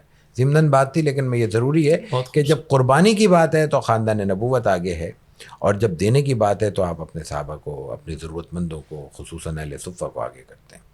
تو یہ تعلق ہے آپ کا کہ خواتین کو آپ نے اپنے گھر کی بچیوں کو، بیٹیوں کو، صاحبزادیوں کو شہزادیوں کی طرح رکھا ہے، اور ان کی ایک ایک ضرورت کا بھی خیال رکھا، اور ان کے ساتھ اپنے تعلق کو اپنے ہمارے لیے ایک اعزاز بنا کے بھیجا ہے. اچھا، ایک چیز رہ گئی، آپ نے کہا آزمائش. جی، چاہے مرد ہوں، چاہے خواتین ہوں، چاہے بچے ہوں، چاہے بچی ہوں، انسانی زندگی ہے، خوشی کے ساتھ غم اور غم کے ساتھ خوشی تو منسلک ہے، تو آزمائشیں رہتی ہیں. یہ جو آزمائشیں آپ علیہ الصلوۃ والتسلیم پہ خواتین کی طرف سے آئی ہیں، یہ بھی ہمارے لیے تھیں. آپ علیہ الصلوۃ والتسلیم کی زندگی کا ہر پہلو اس لیے ہے تاکہ جو قرآن کریم نے کہا ہے کہ لقد کان لکم فی رسول اللہ اسوۃ حسنہ، تو وہ اسوہ حسنہ بن سکے. اب آپ کو بیٹیاں ملتی ہیں، آپ کو نہ ملے تو بیٹیوں کی حیثیت میں، بیٹیوں کے باپ کی حیثیت سے ہمارے پاس تو اسوہ حسنہ نہ ہوتا. ان کے حوالے سے کوئی صحت کے معاملات، رشتوں کے معاملات، کچھ اور چیزوں میں کوئی دشواری پیش آتی ہے، کوئی آزمائش پیش آتی ہے، تو ہم اس میں صبر کیسے کرتے؟ اور ہم اس میں صبر نہیں، اگر آپ ان کے ساتھ رویے اپنانے ہیں، خوشی کا اظہار کرنا ہے، تو وہ اظہار کرتے کیسے؟ جب تک آپ علیہ الصلوۃ والتسلیم ہم میں کر کے نہ دکھاتے. ہم خوشی پھر بھی کرتے، لیکن وہ آپ کے اسوے کے مطابق تو نہ ہوتی. ہمیں حدود کا تو علم نہ ہوتا. ہم ہو سکتا تھا کہ بلکہ ہو سکتا کیا تھا جو ہمارے انسان کا مزاج ہے اس میں یقیناً ہمارے یہاں عدم توازن ہوتا. اس عدم توازن سے بچانے کے لیے اللہ کی تکوین یہ ہے کہ رسول اللہ صلی اللہ علیہ وسلم کو ان تمام صورتوں سے گزارا گیا جن میں یقیناً آپ کے لیے خوشی کے مرحلے بھی تھے اور لیکن اس سے زیادہ تکلیف کے مرحلے, زحمتوں کے, آزمائشوں کے مرحلے تھے, لیکن وہ سب کے سب اس لیے ہیں تاکہ میں اور آپ کی سیرت سے روشنی حاصل کر سکیں. اچھا ڈاکٹر صاحب, ایک پہلو اس میں یہ جو آزمائش والی بات میں نے کی, میں اس کو ذاتی طور پر بڑا یعنی سامنے رکھتا ہوں ہمیشہ کہ وہ جو قرآن کریم کا حکم ہے نکاح کے بعد کہ اچھے طریقے سے رہ لو یا تسریحم بالاحسان والا وہ معاملہ ہے, تو آج کل کے معاشرے میں اگر ہم دیکھیں تو بیٹیوں کو لے کے آزمائشیں زندگی بھر رہتی ہی ہیں. یعنی پہلے ان کی پرورش ہے, پھر ان کو وہ جس طرح آپ نے کہا گرم سرد سے بچا کے آگے بڑھانا ہے, پھر ان کی تعلیم و تربیت کا پورا ایک سلسلہ ہے, دین شادی کے لیے اچھا جوڑ ڈھونڈنا, ہر باپ کی والدین کی یہ فکر ہوتی ہے, پھر شادی کے بعد وہ ان کے گھر میں کوئی انبن نہ ہو وہ نبھا لیں. ایون بہت ساری دفعہ ایسا ہوتا ہے کہ ہم بیٹیوں کو دباتے بھی ہیں کہ جی بیٹی کو کوئی تکلیف ہو رہی ہے سسرال میں, ہم کہتے ہیں بیٹا ٹھیک ہو جائے گا, تم صبر کرو, تم بس مت بولنا, تم چپ رہنا. اور ایونچولی بہت سارے کیسز ایسے ہیں, ریسنٹلی ہم نے کئی کیسز ایسے دیکھے کہ وہ بیٹی بیچاری اس گھر میں صبر کرتے کرتے جان سے بھی بس اوقات جاتی ہے, ہمارے معاشرے کی بات کر رہا ہوں. لیکن ہمارے ہاں علیحدگی کو ایک اتنا بڑا داغ سمجھا گیا ہے اور اپنے اوپر اتنا بڑا کلنک سمجھ لیا گیا ہے کہ اس میں یعنی جب ہم یہ حضور علیہ السلام کا یہ والا معاملہ دیکھتے ہیں, جب طلاق والا پورا معاملہ ہوتا ہے, اگرچہ وہ رخصتی سے پہلے والی چیزیں ہیں اور وہ ظاہری, لیکن حضور کتنا اپنی بیٹیوں کو کتنا حضور نے سنبھالا ہے, کس قدر, حالانکہ وہ مجمع عام میں کتنی ایک عام آدمی کے لیے کتنی بے عزتی کی بات ہے, اور پھر وہ پیغمبر اسلام صلی اللہ علیہ وسلم ان کے لیے. تو حضور نے جس کام اور کول وے میں اس چیز کو لیا ہے, پھر حضور کی اپنی زندگی اس میں ذرا نکاح بھی ہوئے, طلاق بھی ہو رہی ہے, تو یہ جو خواتین کو لے کر طلاق نکاح والے معاملات اتنے مشکل ہم نے بنا دیے اور ان کو اپنے لیے ایک زندگی اور موت کی اور انا کی جنگ سمجھ لیا, اس کو تھوڑا سا مجھے آپ سے سمجھنا ہے. بس نالائکی ہے, ناواقفیت ہے, اور معاشرے کا کچھ جبر ہے کہ کچھ چیزیں ہم پہ مسلط ہیں. دیکھیں میں نے جو عرض کیا نا کہ نکاح اس عہد میں ایک ایسے عام معمول کی روایت تھی کہ جیسے ہم نے کوئی اٹھ گئے, کوئی چلے گئے, کوئی کھا لیا, کچھ پی لیا, ملاقات کر لی, تو کوئی گیا ہے وہ آ جاتا ہے کہتا ہے میں نے نکاح کر لیا. اور اس سے بھی زیادہ یعنی عام بات یہ ہے, عام سے مراد یہ نہیں کہ وہاں ہر وقت طلاقیں ہونی, بھئی یہ کیا نبھانی علیحدگی ہو گئی. تو وہ چونکہ نکاح آسان تھا اس لیے علیحدگی آسان تھی, چونکہ نکاح مشکل ہو گیا ہے اس لیے اب علیحدگی اس سے زیادہ مشکل ہو گئی. ایک باپ ساری زندگی جوڑ کے کچھ پیسے خرچ جمع کرتا ہے, پھر وہ نکاح کرتا ہے, وہ کہتا ہے یار یہ میں نے جو 10 لاکھ روپے, 5 لاکھ روپے, 2 لاکھ روپے جو بھی ایک عام آدمی کی حیثیت ہے خرچ کیے, میں اگلی بار کے لیے کہاں سے جوڑوں گا. بالکل. ایک یہ بات. دوسرا پھر اس کے ساتھ کچھ چیزیں منسلک ہو گئی ہمارے یہاں, یہی بات کہ بھئی وہ اس عمر کا نکاح اس عمر سے ہونا ہے اور اس عمر سے تعلق ہونا چاہیے, اور پہلے نکاح کی یہ شرط ہے اور دوسرے نکاح کی یہ شرط ہے. یہ تمام چیزیں وہ نالائکیاں ہیں جو ہم نے اپنے آپ پہ, ہمارے قبائلی نظام نے, ہمارے علاقائی سماجی اور رسوم و رواج نے ہم پہ مسلط کر دی ہیں. شریعت سے اس کا کوئی تعلق نہیں ہے. شریعت یہ کہتی ہے کہ جیسے قرآن کریم آپ نے بھی اشارہ کیا, بالکل بات ہے کہ یا تو رہ لو یا علیحدہ ہو جاؤ. رہنا ہے تو وہ بھی اطمینان سے رہنا ہے اور سلیقے سے رہنا ہے, علیحدہ ہونا ہے تو وہ بھی احسان کے ساتھ رہنا ہونا ہے. احسان کا مفہوم ہی یہی ہے کہ بھائی وہ اس کے بعد بھی ملنے کے قابل ہوں, شکل دیکھنے کے روادار ہوں, یا کم از کم 2 خاندانوں میں ایسی دراڑیں نہ پڑیں کہ وہ جناب عام ملنے جلنے سے بھی جائیں, اور مزید اس خاندان کے آپس میں رشتہ داریاں سے بھی جائیں, مزید رشتہ دار ہے. ظاہر ہے کہ ہر خاندان میں نہ ایک مرد ہے نہ ایک عورت ہے, تو اور 10 مرد اور 10 عورتیں بھی تو آپس میں ان کے نباہ ہو سکتے ہیں, لڑکیوں کے رشتے ہو سکتے ہیں. وہ نہیں ہوں گے کیونکہ علیحدگی ہو گئی, فلاں نے فلاں کی علیحدگی کر دی. بھائی فلاں نے کی یا فلانے نے کی, مرد نے کی یا عورت نے کی, اس سے کیا بحث ہے, نباہ نہیں ہوا علیحدہ ہو گئے, کون سے اس میں قیامت آ گئی. لیکن اس کی جو یہ وجوہات ہیں یہ سب سے اہم ہے, اور اس کا تعلق ہمارے سماجی رویوں سے ہے اور شریعت سے ناواقفیت سے ہے. اس کو آسان کر دیں, دونوں چیزیں آسان ہو جائیں گی. ٹھیک ہے. اچھا ایک بہت امپورٹنٹ سوال, آج کل رشتے ویسے جس طرح آپ نے کہا نکاح مشکل ہو گیا, اور اس مشکل میں ایک بہت بڑی مشکل یہ کہ لوگ اپنی بیٹیوں کو گھر پہ بٹھا کے رکھیں گے, ان کی عمر گزر جائے گی, 40 سال کی بیچاری وہ ہو جائیں گی, کیوں نہیں ہو رہی ہے شادی, قوم سے باہر نہیں کرنا, قبیلے سے باہر نہیں کرنا. سیرت رسول صلی اللہ علیہ وسلم ظاہر اس وقت بھی قبائل تھے, اس وقت بھی اونچ نیچ تھی قوموں میں, آپس میں, قبیلوں میں. سیرت سے اگر ہم تھوڑا سا اس کو ریلیٹ کر کے سمجھیں, اور میں چاہتا ہوں اس کو ایک بھرپور قسم کا ہمیں آپ سے کاؤنٹر چاہیے, بیکاز کہ یہ ایک بہت بڑا ایشو ہے سر, کہ قوم نہیں ہے تو شادی نہیں ہوگی, بیٹی بیٹھی رہے. یہ جو انا ہے, یہ جو ضد ہے, وہ کیا کہے گا, یہ کیا کہے گا, ان چیزوں کو کس طرح سے ہم سمجھ سکتے ہیں سیرت سے؟ سیرت سے سمجھنے کے لیے آپ علیہ الصلوۃ والتسلیم کے ازواج مطہرات دیکھ لیں. ہر قوم اور قبیلے سے موجود ہے. قریش میں بھی ہیں, قریش سے باہر بھی ہیں, عرب بھی ہیں, عرب سے باہر بھی ہیں, اور مطلب عام حدود دائرہ اس سے باہر ہے. تو اس کا کیا مفہوم ہے؟ اس کا مفہوم یہ ہے کہ یہ ہماری اپنی عائد کردہ شرط ہے. شریعت اسلامی نے تو یہ عائد نہیں کی. ایک چیز جو شریعت اسلامی نے عائد کی, لیکن وہ فقہاء کرام کا موضوع ہے, میں اس کا صرف ذکر کر سکتا ہوں, وہ یہ ہے کہ کفو کا اہتمام ہونا چاہیے.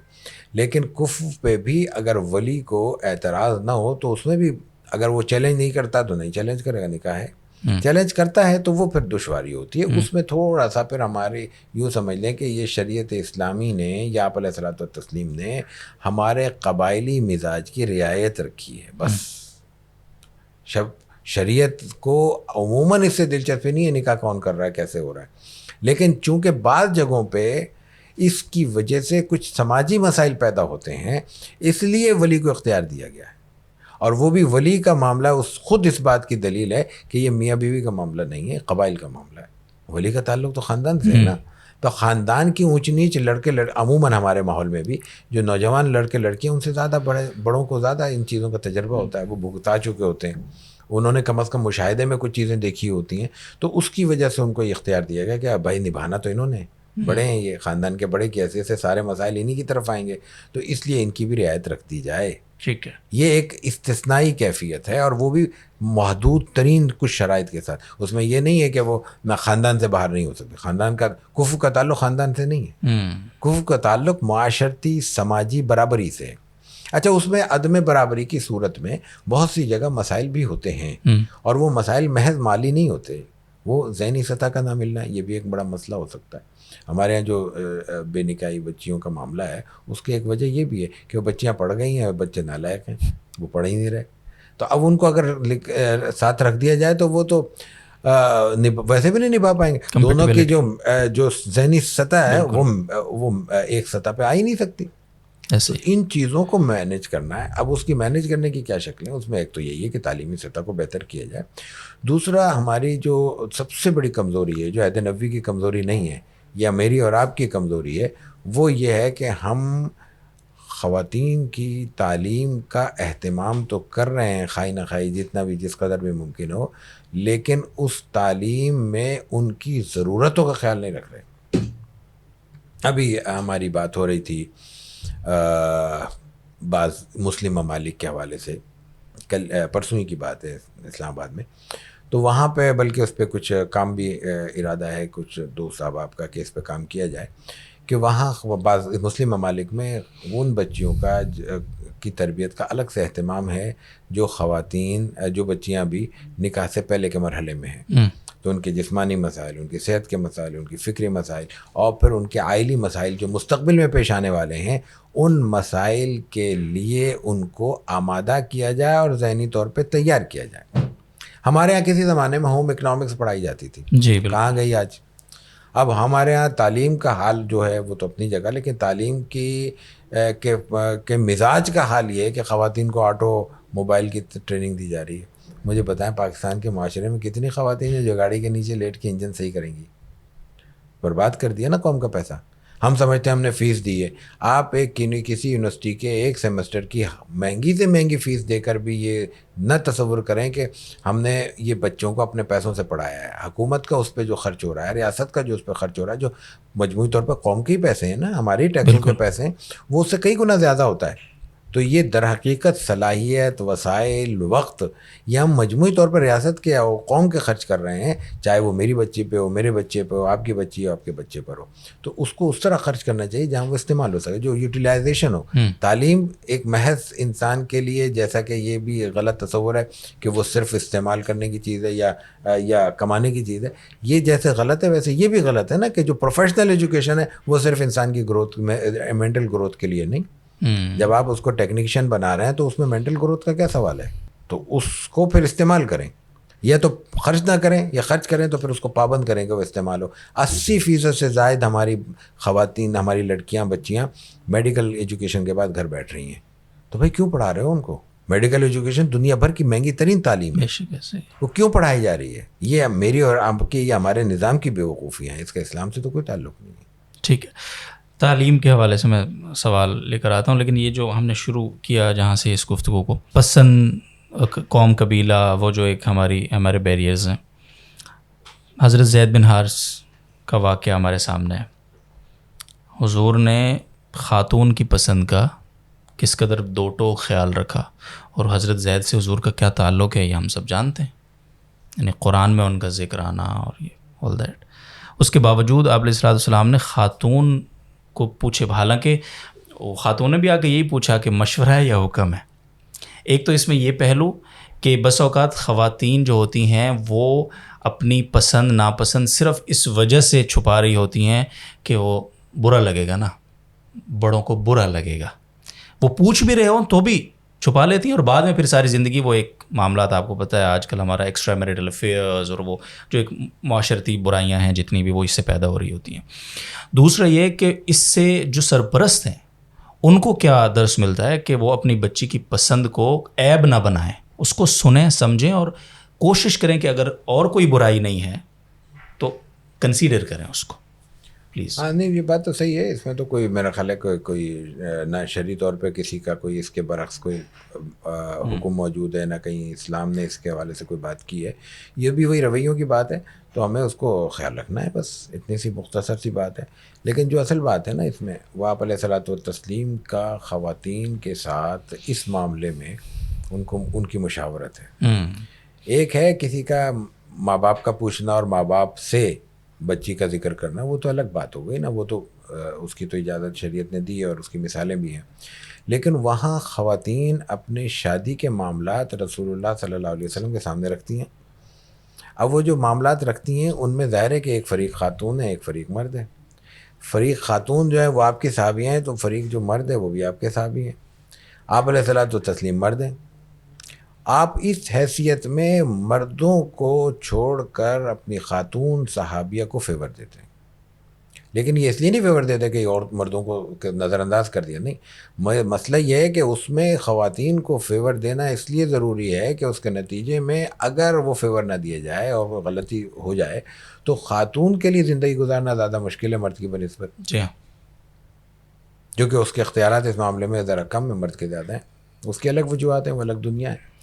تو آپ علیہ الصلوۃ والتسلیم سے ایک مثال کے طور پہ ایک صحابیہ ہیں، وہ آپ سے پوچھتی ہیں کہ میں یہ 2 نکاح کے لیے پرپوزل آئے ہوئے، 2 پیغام آئے ہوئے میرے لیے، یہ فلاں ہیں، یہ فلاں ہیں، یہ دونوں آپ کے صحابی ہیں، بتائیں کس سے کروں؟ آپ ایک کے بارے میں کہتے ہیں کہ اس کا ذرا ہاتھ خرچ کرنے میں وہ ذرا تھوڑا سا تنگی کا معاملہ کرتا ہے، دوسرے کے بارے میں آپ فرماتے ہیں کہ وہ ہر وقت اپنے کندھے پہ ایک ڈنڈا رکھتا ہے، عصا رکھتا ہے۔ ڈنڈے کا مطلب یہی ہے کہ یا تو وہ سفر پہ بہت زیادہ ہوتا ہے، یا یہ کہہ لیں کہ وہ سختی کرتا ہے۔ اب اس خاتون کو آپ نے تو کہہ دیا، وہ انہوں نے ان دونوں کو ظاہر ہے کہ نظر انداز کر دیا، لیکن یہ مرد بھی تو شکایت کر سکتے تھے نا کہ آپ نے ہمارے تو فیور نہیں دیا۔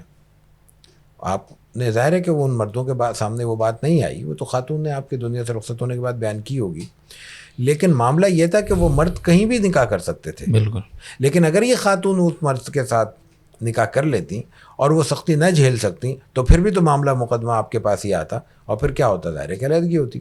تو یہ تو درست ہے کہ اگر نباہ نہیں ہو سکتا تو علیحدگی کر لینی چاہیے، لیکن یہ بھی یاد رکھنا چاہیے کہ اللہ تعالیٰ نے اس علیحدگی کو آخری حل قرار دیا ہے، جی، مبغوث ترین حلال قرار دیا ہے، تو اس کو کھیل بھی نہیں بنانا چاہیے جو ہم نے بنایا ہوا ہے، اور اس کی بہت زیادہ شکلیں موجود ہیں۔ اور میں بلکہ اگر گزارش کروں کہ ہمارے ہاں جو ادارے مصالحتی ذمہ داریاں نبھاتے ہیں، علماء کرام ہیں، تربیتی نشستیں کرتے ہیں، خواتین کے لیے دروس کا اہتمام ہوتا ہے، مردوں کے لیے اہتمام ہوتا ہے، وہاں اب یہ بات الگ سے کورسز کی شکل میں مردوں خواتین کو، خصوصاً مردوں کو پڑھانی چاہیے کہ اگر نباہ نہیں ہو رہا تو علیحدگی کا طریقہ کیا ہے۔ علیحدگی کا طریقہ یہ ہے کہ وہ اس وقت خاتون مطمئن ہو، مرد بھی مطمئن ہو، ان کے درمیان کسی طرف کی کوئی طبعی رکاوٹ بھی نہ ہو، اور اس کے بعد پھر وہ ایک بار دے کے زبان کو خاموش کر لے۔ یہ تو ہمارے ہاتھ میں کسی جاہل کے ہاتھ میں آنے والی کلاشنکوف کی طرح ہے کہ جو زبان سے آتا ہے کہہ دیتے ہیں، اور پھر کہتے نہیں ہیں، کہتے چلے جاتے ہیں اور اس کو شریعت کا حکم سمجھتے ہیں۔ تو یہ جہالتیں ہیں، اور دکھ کی بات یہ ہے کہ ہم سمجھتے ہیں، ہم اپنے آپ کو، خصوصاً ہم پاکستان والے، کہ ہم مذہبی طور پہ بہت، ہمارا معاشرہ مضبوط ہے، ہم بہت اللہ کے قریب ہیں، اللہ کے رسول صلی اللہ علیہ وسلم کی سنتوں پہ بڑے عمل کرتے ہیں، آپ کے بڑے شیدا ہیں، اور ہمارا اتنے معمولی سے معاملے میں بھی جو پوری شریعت اسلامی کا ایک چھوٹا سا ٹکڑا ہے، اور اس میں اتنی ناواقفیت ہے۔ تو یہ ناواقفیت ہے، یہ جہالت ہے، دور کرنی چاہیے۔ سب سے امپورٹنٹ بات، ماشاء اللہ آپ بھرپور ایک شادی شدہ زندگی اللہ تعالیٰ نے آپ کو بھی دی ہے، گزار رہے ہیں آپ۔ اب گواہیاں تو ہمیں نہیں ملی ہیں، لیکن بہرحال گمان یہی ہے، تشریف لائیں، لے لیں، اور ہم بھی الحمدللہ گواہوں کے ساتھ آ جائیں۔ Okay sir. تو ازدواجی جو زندگی ہے حضور کی، یعنی پوری صورت تحریم اس پہ نازل ہو گئی، وہ مسائل، معاملات، یعنی ایسے لگتا ہے کہ حضور یہ جو عام میاں بیوی کو گھریلو جو معاملات ہوتے ہیں، حضور کو حضرت خدیجہ رضی اللہ تعالیٰ عنہ کے بعد کی جو زندگی ہے اس میں ذرا تعدد بہت ہو گیا، اور پھر حضور تو یعنی ناراض ہو کر تشریف بھی لے گئے، 40 دن گھر سے دور ہیں، اور پھر وہ قسم اٹھا رہے ہیں، اور بہت ساری چیزیں ایسی ہوئیں۔ تو یہ جو میاں بیوی کا ایک تعلق ہے، حضور کی زندگی کو اگر حضور کی زندگی سے اس کو ہم سمجھیں تو یہ اونچ نیچ کس طرح سے ہمیں سمجھ آ سکتی ہے، اور اس کو ہم بہت سارے معاملات کو ہم بہت زیادہ سیریس لے لیتے ہیں، جو کہ نہیں لینے چاہیے۔ وہ ایک نیچرل ایک چیز ہے جو ہوتی ہے گھروں میں۔ تو پلیز اس حوالے سے کچھ دیکھیں، اگر اس کو بہت مختصر کیا جائے تو بہت آسان ہے یہ کہنا کہ جو انسانی نفسیات، انسانی مزاج اور انسانی ضرورتیں ہیں، اللہ تعالیٰ نے ان تمام کی کچھ نہ کچھ شکلیں رسول اللہ صلی اللہ علیہ وسلم کے ذریعے ہم تک پیش کی ہیں۔ جہاں نبھانے کا معاملہ ہے وہ تو یقیناً پوری زندگی آپ کی نبھانے کی ہے، صرف ازواج سے نہیں، اپنے صحابہ سے، صرف صحابہ سے نہیں، اپنے سارے تعلق کے لوگوں سے صرف تعلق نہیں، دشمنوں تک سے آپ نے نبھایا۔ لیکن جہاں معاملہ ہے کہ اس میں کوئی رکاوٹ آ سکتی ہے، تو کیا کیا رکاوٹیں آ سکتی ہیں ان کی جھلکیاں دکھائی گئی ہیں ہمیں، اور وہ رکاوٹیں آنے کے بعد انسان انسانی سطح پر اس میں کیا کیا رد عمل کا شکار ہو سکتا ہے وہ بتایا آپ نے، اور ان رد عمل میں کیسے بیلنس کیا جاتا ہے وہ بتایا۔ یعنی آپ نے کوئی زبان مبارک سے کچھ نہیں کہا، جب چیزیں ایک خاص سطح پر پہنچ گئیں آپ خاموش ہو گئے۔ یہی اصول ہے کہ اب جب انسان کے لیے کچھ چیزیں برداشت کی حد پر آ جائیں تو انسان کو کچھ وقت کے لیے خاموش ہو جانا چاہیے، معاملات خود سیٹل ہو جاتے ہیں۔ اس کے بعد کیا ہوا؟ کوئی بڑی کمپین تو نہیں چلی نا، کوئی بڑا جرگہ تو نہیں بیٹھا نا، خاموشی سے معاملہ سیٹل ہو گئے، سیٹل ڈاؤن ہو گئے۔ کیسے ہو گئے؟ وقت مل گیا۔ تو ایک اصول تو ہمیں یہاں سے ملتا ہے کہ کچھ چیزوں میں ہمیں وقت درکار ہوتا ہے، اس میں عجلت ہمارے لیے مسائل کا باعث بنتی ہے۔ اس عجلت کو اپنے ذات سے اگر الگ کر دیں، وقت لے لیں، تو معاملات حل ہو جاتے ہیں۔ جو اہم بات ہے اس میں، وہ آپ علیہ الصلوۃ والتسلیم نے سب ازواج مطہرات کے ساتھ نبھایا، سب کو وقت دیا، سب کی بات سنی ہے، اور سب کی غلط باتوں پر آپ نے رد عمل دیا۔ یعنی اگر کسی کی کوئی بات ایسی ہے جو شرعاً اس دائرے میں ہے کہ اس کو توجہ دلائی جائے تو آپ نے توجہ دلائی ہے، خاموش نہیں رہے۔ جہاں محسوس ہوا ہے کہ وہ خالص انسانی رویہ ہے، آپس میں سوکنوں کا معاملہ ہے، جو وہ جس پہ بہت سارے واقعات ہمارے ڈاکٹر یاسین مظہر صدیقی صاحب نے ایک مضمون میں اپنے محفوظ کیے ہیں، اس میں بڑی آسانی کے ساتھ ان چیزوں کو یکجا دیکھا جا سکتا ہے۔ تو اس میں جب معاملہ آتا ہے کسی حکم کے معاملے میں، کوئی شریعت کا معاملہ ہے، تو آپ اس پہ توجہ دلاتے ہیں، اور جب معاملہ ہوتا ہے صرف نبھانے کا، اور صرف یہ کہ کسی بھی آپس میں سوکنوں کے روایتوں کے مطابق کوئی چیز ہو جاتی ہے، برتن توڑ دیتے ہیں، آپ کیا کرتے ہیں؟ آپ اس میں پہ قاضی بن کے نہیں بیٹھتے. یہ کیسے توڑا, تمہیں کس نے اجازت دی, تو دوسروں کی ملکیت میں کیسے, یہ شرعی احکامات آئے تھے نا, یہ شرعی معاملہ تھا نہیں, یہ معاملہ تھا جذبات کے اظہار کا. آپ نے کیا کیا, بھائی ایسا کرو نیا برتن دے دو, اس کی دل جوئی بھی ہو گیا, ان کو احساس بھی ہو گیا کہ ہاں غلطی ہوئی تھی. تو غلطی کا احساس خصوصاً خانگی رویوں میں, معاملات میں قاضی بن کے نہیں دیا جاتا, منصف بن کے نہیں دیا جاتا, ایسے مشورتاً کیا جاتا ہے جس میں انسان کو برا بھی نہیں لگے اور توجہ بھی مل جائے. یہ اس کا بہت بڑا سبق ہے. ٹھیک ہے. اچھا, خواتین کی وراثت کے حوالے سے ہمارے ہاں بہت غفلت ہے, اور خاص طور پہ بہنوں کی وراثت ہوتی ہے, جو اس پر لوگ بالکل بہت بڑے ماشاءاللہ لوگ عام طور پہ شریعت کے بڑے پابند بھی ہوتے ہیں. اب وہ ڈاکٹر ذاکر صاحب والا وہ غصہ آپ مجھ پہ نہ کر دیجیے گا کہ, یا مجھے وہ ایک لڑکے نے سوال کیا تھا نا کہ ہمارے ہاں لوگ تبلیغ میں بھی جاتے ہیں, یہ بھی کرتے ہیں, وہ بھی کرتے ہیں, یہ بھی کرتے ہیں, لیکن پیڈوفائلز بہت ہیں نا. تو انہوں نے کہا یہ آپ سازش کر رہی ہیں. تو میں سازش نہیں کر رہا, میں صحیح کہہ رہا ہوں. لوگ نمازی بھی ہیں, پرہیزگار بھی ہیں, تبلیغ میں بھی جاتے ہیں, سب کچھ کرتے ہیں, سود بھی نہیں کھاتے, ٹھیک ہے سب کچھ. جہاں آتا ہے نا بہنوں کا حصہ, بیٹیوں کی وراثت, ڈنڈی. یہ اصل میں نا صرف بہنوں کی وراثت کا معاملہ نہیں ہے, ہمارا موضوع یہی تو اسی پہ آتے ہیں. لیکن میرا خیال ہے کہ یہ بھی درست ہے یہ بات کہ یہ اصل میں جو آپ نے کہا نا کہ وہ سب کام کر رہے ہیں اور یہ نہیں کر رہے, ایسا نہیں ہے. بعض وہ ہیں جو بہت اہتمام سے تہجد گزار ہیں اور پورے اہتمام سے سود کھا رہے ہیں. بعض بہت اہتمام سے دنیا کی ساری نیکیاں کر رہے ہیں اور اپنی خواتین, اپنی بچیوں کا فروخت بھی کر رہے ہیں, نکاح کے نام پہ قیمتیں لگا رہے ہیں. اسی معاشرے میں ہو رہا ہے نا. بعض لوگ بہت اہتمام سے ہمارے یہاں مسجد میں پہلی صف میں بیٹھ رہے ہیں, بلکہ جھگڑ رہے ہیں, میری کرسیاں رکھو, میرا مصلی یہاں بچھے گا, اور اسی وقت اسی لمحے وہ مارکیٹ میں بیٹھ کے بلیک منی کا استعمال کر رہے ہیں, بلیک میلنگ کر رہے ہوں گے, بلیک مارکیٹنگ کر رہے ہوں گے, ذخیرہ اندوزی کر رہے ہوں گے. تو ہم نے انسانی زندگی کو جو ہماری دشواری ہے, اور یہ بھی میں گزارش کروں گا اس آپ کے توسط سے کہ یہ ہمارے علماء کرام کے نئے موضوعات ہیں جن پہ انہیں توجہ دینی چاہیے, وہ یہ کہ یہ بات بتائی جائے کہ آپ علیہ الصلوۃ والتسلیم کی ایک سنت ہے, سر ڈھانپنا ہے, کپڑے پہننا ہے, چہرے پہ سنت نبوی کو آراستہ کرنا ہے, اور لباس کا جو بھی شرعی تقاضے ہیں ان کا خیال رکھنا ہے. یہ بڑی سنت ہے. پھر اس کے ساتھ کچھ اور سنتیں بھی ہماری عملی زندگی میں ہیں. ہمیں سیدھے ہاتھ سے کھانا ہے, بسم اللہ پڑھ کے کھانا ہے, خیال رکھ کے کھانا ہے. یہ تمام چیزیں آپ علیہ الصلوۃ والتسلیم کی وہ زندہ سنتیں ہیں جن کو ہمیں بہرحال ہمیں اپنانا ہے. لیکن سچ بولنا بھی اسی کے ساتھ سنت ہے, لوگوں کے ساتھ نبھانا بھی ہمارا اسی کے ساتھ سنت ہے, حرام سے بچنا بھی ہمارے لیے اسی طرح سنت ہے, ضابطوں کے مطابق کاروبار کرنا, ضابطوں کے مطابق رشتہ داریاں کرنا, ضابطوں کے مطابق زندگی کے سارے معمولات دیکھنا, یہ بھی ہماری سنت ہے. ایک بہت ہی ایماندار آدمی, بہت ہی متدین آدمی جب اپنے ڈرائیور کے ساتھ سڑک پہ نکلتا ہے, کہتے ہیں سگنل توڑتے ہوئے نکل جاؤ. اس وقت شریعت کا تقاضا اس کے پیش نظر نہیں رہتا, حالانکہ یہ معمولی سی بات ہے, بہت معمولی سی بات نہیں ہے. سگنل پہ اگر قانوناً بند ہے اور میں اس لال بتی کو توڑ کر نکل رہا ہوں تو میں حقوق العباد کے خلاف کر رہا ہوں, اس لیے کہ اس وقت حق اس کا تھا جس کی سبز لائٹ تھی, اور اس کا حق وہ گاڑی آگے نہیں بڑھا سکا, میں نے اس لمحے اس کا حق مارا ہے, اور زندگی بھر وہ مجھے نہیں ملے گا. اس سگنل پہ کھڑے ہوئے شخص کو, میں اس کی گاڑی کو, اس بندے کو نہیں جانتا, میں قیامت تک اس کو مل نہیں سکتا, اس سے معافی تلافی نہیں کر سکتا. یہ حقوق العباد ہے. تو اس طرح کتنے حقوق العباد ہیں, ایک ٹھیلے والے سے لے کر ایک بڑے اعلیٰ منصب پر براجمان ہر شخص تک, جب تک کسی کا حق نہ مار لے تو وہ سمجھتا ہے کہ میں نے اپنے منصب کا یا اپنی طاقت کا اظہار نہیں کیا. بڑے ٹھیلے والا کمزور ٹھیلے والے کو دھکیل کے پیچھے کر دیتا ہے, چھوٹے ٹھیلے والا کسی اور بدعنوانی میں مبتلا ہے.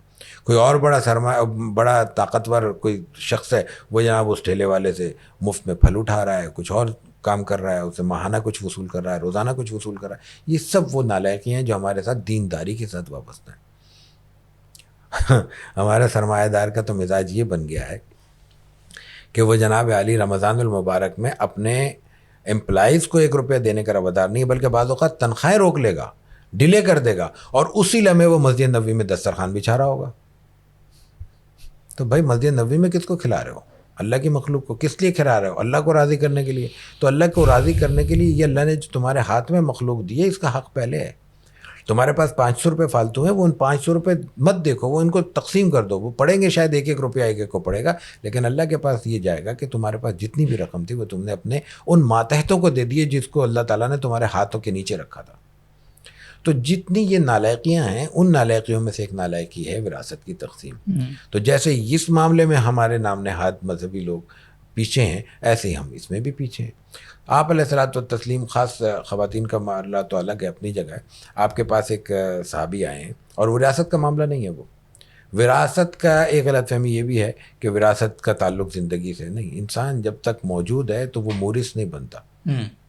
جب تک وہ مورث نہیں بنتا تو وارث نہیں پیدا ہوتے. بالکل. انسان جب دنیا سے رخصت ہو جاتا ہے تو وہ مورث کہلاتا ہے. تو زندگی میں اس کو اختیار ہے کہ وہ جیسے چاہے تقسیم کرے. لیکن اس کیفیت میں ایک صحابی نے جب ایک اپنے بیٹے کو محروم کرنے کی بات کی کہ میں اس سے نالا ہوں، وہ میری خدمت نہیں کرتا ہے، یا میں اس سے خوش نہیں ہوں اس کے رویوں سے، تو آپ نے کہا کہ میں اس معاملے میں معاہدے میں شریک نہیں ہوں گا، میں تمہارا گواہ نہیں بنوں گا. یہ ظلم ہے. اس کا نتیجہ کیا ہے؟ نتیجہ یہ نکلتا ہے کہ وراثت ایک الگ ذمہ داری ہے. اس کا تعلق ورثاء کے نیک اور بد ہونے سے نہیں ہے.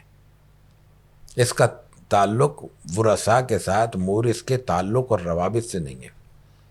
جب ایک بندہ رخصت ہو گیا تو وہ بہرحال ساتھ تو نہیں لے کے جائے گا. تو جو پیچھے رہ جانے والی رقم ہے وہ ایک ہی ضابطے کے مطابق تقسیم ہوگی، چاہے اس ضابطے کے تحت فائدہ اٹھانے والے لوگ اللہ کی نظر میں کیسے ہوں اور اس بندے کی نظر میں کیا مقام رکھتے ہوں. تو یہی معاملہ پھر خاص طور سے بیٹیوں کا، بہنوں کا ہے جن کو ہم محروم کرتے ہیں. یہ زندہ لوگ بھی محروم کر رہے ہیں، مردہ لوگ بھی محروم کر رہے ہیں. ان کو اس سے باز آنا چاہیے اور اس معاملے میں وہ قدم اٹھانا چاہیے، وہ رویہ اختیار کرنا چاہیے جو شریعت کے مطابق ہے، اور اس سے باز رہنا چاہیے جو شریعت کے خلاف ہے. ڈاکٹر صاحب، آپ کی آگے میٹنگ ہے، مجھے اس کا بھی احساس ہے، لیکن ایک آخری سوال جو کہ بہت امپورٹنٹ ہے. آپ نے تعلیم کے حوالے سے پیچھے بات کی اور اس پہ کافی سارا آپ نے جو غبار تھا، اور وہ حقیقت ہے بالکل، آپ نے وہ بیان بھی کیا، دکھ بھی اپنا بیان کیا.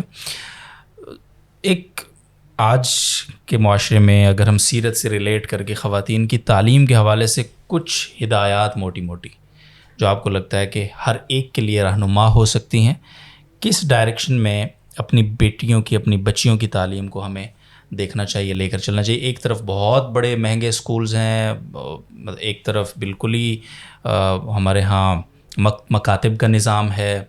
تو اس میں بیلنس کیا ہوگا؟ شریعت، سیرت کیا تقاضا کرتی ہے بیٹیوں کی تعلیم کے حوالے سے ہم سے آج کل کے تناظر میں؟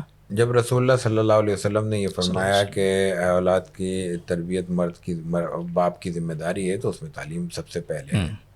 تو اس میں تو مرد اور عورت کی، بچوں کی کوئی تفریق نہیں ہے. عہد نبوی میں خاص طور پہ ہم دیکھتے ہیں، جیسے میں نے عرض کیا شروع میں، کہ آپ علیہ الصلوۃ والتسلیم سے خواتین نے الگ دن مانگا تو آپ نے ایک دن متعین کر دیا.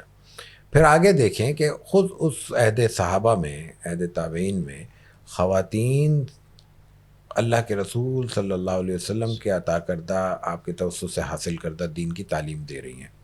حضرت عائشہ صدیقہ رضی اللہ تعالیٰ عنہ صحابیات میں دیگر ازواج کے ساتھ سب سے نمایاں ہیں. یعنی ان کا مقام یہ ہے کہ مکثرین صحابہ میں وہ آتی ہیں، مردوں کے ساتھ ایک خاتون آتی ہیں. مکثرین صحابہ حدیث کے معاملے میں سب سے زیادہ روایت کرنے والے صحابہ کی ایک الگ اصطلاح ہے، اور وہ 5 صحابہ پہ استعمال ہوتی ہے جن کی سے منقول روایات کی تعداد 1000 سے زائد ہے. حضرت ابو ہریرہ رضی اللہ تعالیٰ عنہ اس میں سب سے پہلے سر فہرست ہے، یعنی موجودہ ذخیرے میں اس میں حضرت عائشہ شامل ہیں رضی اللہ تعالیٰ عنہ. اس کے بعد ایک اور چیز دیکھیں کہ حضرت عائشہ رضی اللہ تعالیٰ عنہ سے پڑھنے والے صرف خواتین نہیں ہیں، مرد بھی ہیں. اس عہد میں حضرت عائشہ پڑھا رہی ہیں اور ان سے پڑھنے والے صرف خواتین نہیں ہیں، مرد بھی سیکھ رہے ہیں آپ سے. اور یہ روایت بعد میں موجود رہی ہے. بہت سی خواتین ہمارے ہاں مردوں کی استاد ہیں، بلکہ ہماری بہت سی سندیں ہیں. میری اپنی سند حدیث میں خواتین آتی ہیں، بات انہوں نے پڑھایا، مردوں نے پڑھایا. اور جلیل القدر حضرات محدثین نے کچھ خواتین سے درس کی نسبت حاصل کی ہے. تو یہ 2 چیزیں ہم جب سامنے رکھتے ہیں تو پھر ہمارے پاس 2 نوعیتیں تعلیم کی سامنے آتی ہیں. ایک ہے بنیادی لازمی اسلامی تعلیم. اس سے کسی مرد، عورت، بچے، چھوٹے بوڑھے، جوان کو محروم نہیں رکھا جا سکتا. یہ شریعت کے بنیادی تقاضوں کے خلاف ہے. ایک ہے پھر اس کے بعد سماجی ضرورتوں کے مطابق تعلیم. یہ فرض کفایہ کے درجے میں ہے, اس سے کسی مرد اور عورت کو محروم نہیں کیا جا سکتا. اگر پورے طبقے کو محروم کیا جائے گا, یہ فرض کفایہ کے درجے میں پورے معاشرے پر گناہ کا باعث ہوگا. امام غزالی رحمہ اللہ نے کتاب العلم میں احیاء علوم الدین میں علم کی 2 تقسیمیں کی ہیں کہ فرض عین ہے, فرض کفایہ ہے. فرض کفایہ میں کیا ہے؟ ہر وہ چیز جس کی انسانی معاشرے کو ضرورت ہے. اور انہوں نے فرض کفایہ میں کسی آج کے ہمارے خیال کے مطابق انورٹڈ کوماز میں اسلامی تعلیم نہیں. انہوں نے ایک پہلی مثال کس کی دی ہے؟ علم الہندسہ, انجینئرنگ. دوسری علم الطب, میڈیکل سائنسز. تو میڈیکل سائنسز ہو یا انجینئرنگ ہو, چلے انجینئرنگ کو فی الحال خواتین کے تناظر میں الگ کر دیں, تو میڈیکل سائنسز تو بنیادی تعلیم ایسی ہے جس میں خواتین کی ہر وقت موجودگی ضروری ہے اور ہمارے مذہبی نقطہ نظر سے ضروری ہے. جی ہاں, میں نہیں چاہوں گا کہ میرے گھر کی خواتین کسی مرد کو دکھائیں. تو یہ کیسے ممکن ہوگا؟ اس وقت ممکن ہوگا جب معاشرے میں ہر اس شعبے میں جس کی عورتوں کو ضرورت پیش آتی ہے خواتین ڈاکٹر موجود ہوں. آپ کہہ رہے ہیں کہ وہ 80% گھروں میں بیٹھی ہیں, پھر کیا کریں؟ یہی مسئلہ ہے نا. یہی اس وقت ان کو پڑھایا جائے اور وہ کچھ پڑھایا جائے, اور پھر وہ پڑھانے کے بعد ان خواتین کو پڑھایا جائے جو باہر پھر اپنی ذمہ داری انجام دے سکیں, اور جو پڑھ چکی ہوں ان کے گھر میں یہ ماحول پیدا کیا جائے کہ وہ پھر آگے جا کے جو کچھ پڑھائے وہ آگے منتقل کریں, اپنی ذمہ داریاں ادا کریں. یہ دونوں طرف سے ہے نا. اس میں معاشرے کا بہت بڑا کردار ہے, اس میں حکومتوں کا بہت بڑا کردار ہے. ہمیں ایسا ماحول پیدا کرنا چاہیے جس میں ہماری بچیاں, خواتین جو مذہبی تقاضوں کو اور ہمارے سماجی تقاضوں کو ایک ساتھ نبھا بھی سکیں. ان کے لیے پردے کے مسائل ہیں, ان پہ اختلاط کے مسائل ہیں, ان پہ مردوں کے رویوں سے اپنے آپ کو محفوظ رکھنے کے مسائل ہیں. یہ ہیں ہمارے معاشرے کے مسائل, ان سے کیسے آگے چڑھائی جا سکتی ہیں. تو وہ حل کریں تاکہ وہ بچیاں آگے آئیں. آدھی خواتین یہ کہا ہے, ہم نے کہا ہے, لیکن اس کے پیچھے نتائج, اس کے پیچھے مسائل بھی تو ہمیں دیکھنے چاہیے کہ وہ بیٹھی ہوئی کیوں ہیں. بہت سی تو صرف پڑھائی اس لیے تھا کہ ان کے رشتے اچھے ہو جائیں گے, اور رشتے اچھے ہو گئے اپنے گھروں کو چلے گئے. یہ رویہ اصلاح طلب ہے. لیکن بہت سو نے پڑھا لیکن وہ پڑھا نہیں سکیں کہ ان کو مردوں کے رویوں کا سامنا تھا, تو وہ ہمیں اصلاح کرنی چاہیے. ٹھیک ہے, جزاک اللہ خیر. یہ ایک بات تقریباً کافی دفعہ ریپیٹ ہوئی. آپ علیہ الصلوۃ والسلام نے خواتین کی ریکویسٹ پہ ان کے لیے دن متعین کیا, پھر وہ ایک معاملات جو بھی. مجھے تھوڑا سا ایک بڑا بولڈ قسم کا سوال ہے سر, آخر میں ضروری ہے. جو خواتین شریعت کی طرف مائل ہوتی ہیں, ان کو شرعی تعلیم حاصل کرنی ہے, تربیت لینی ہے, تزکیہ, اصلاح, کوئی بھی چیز,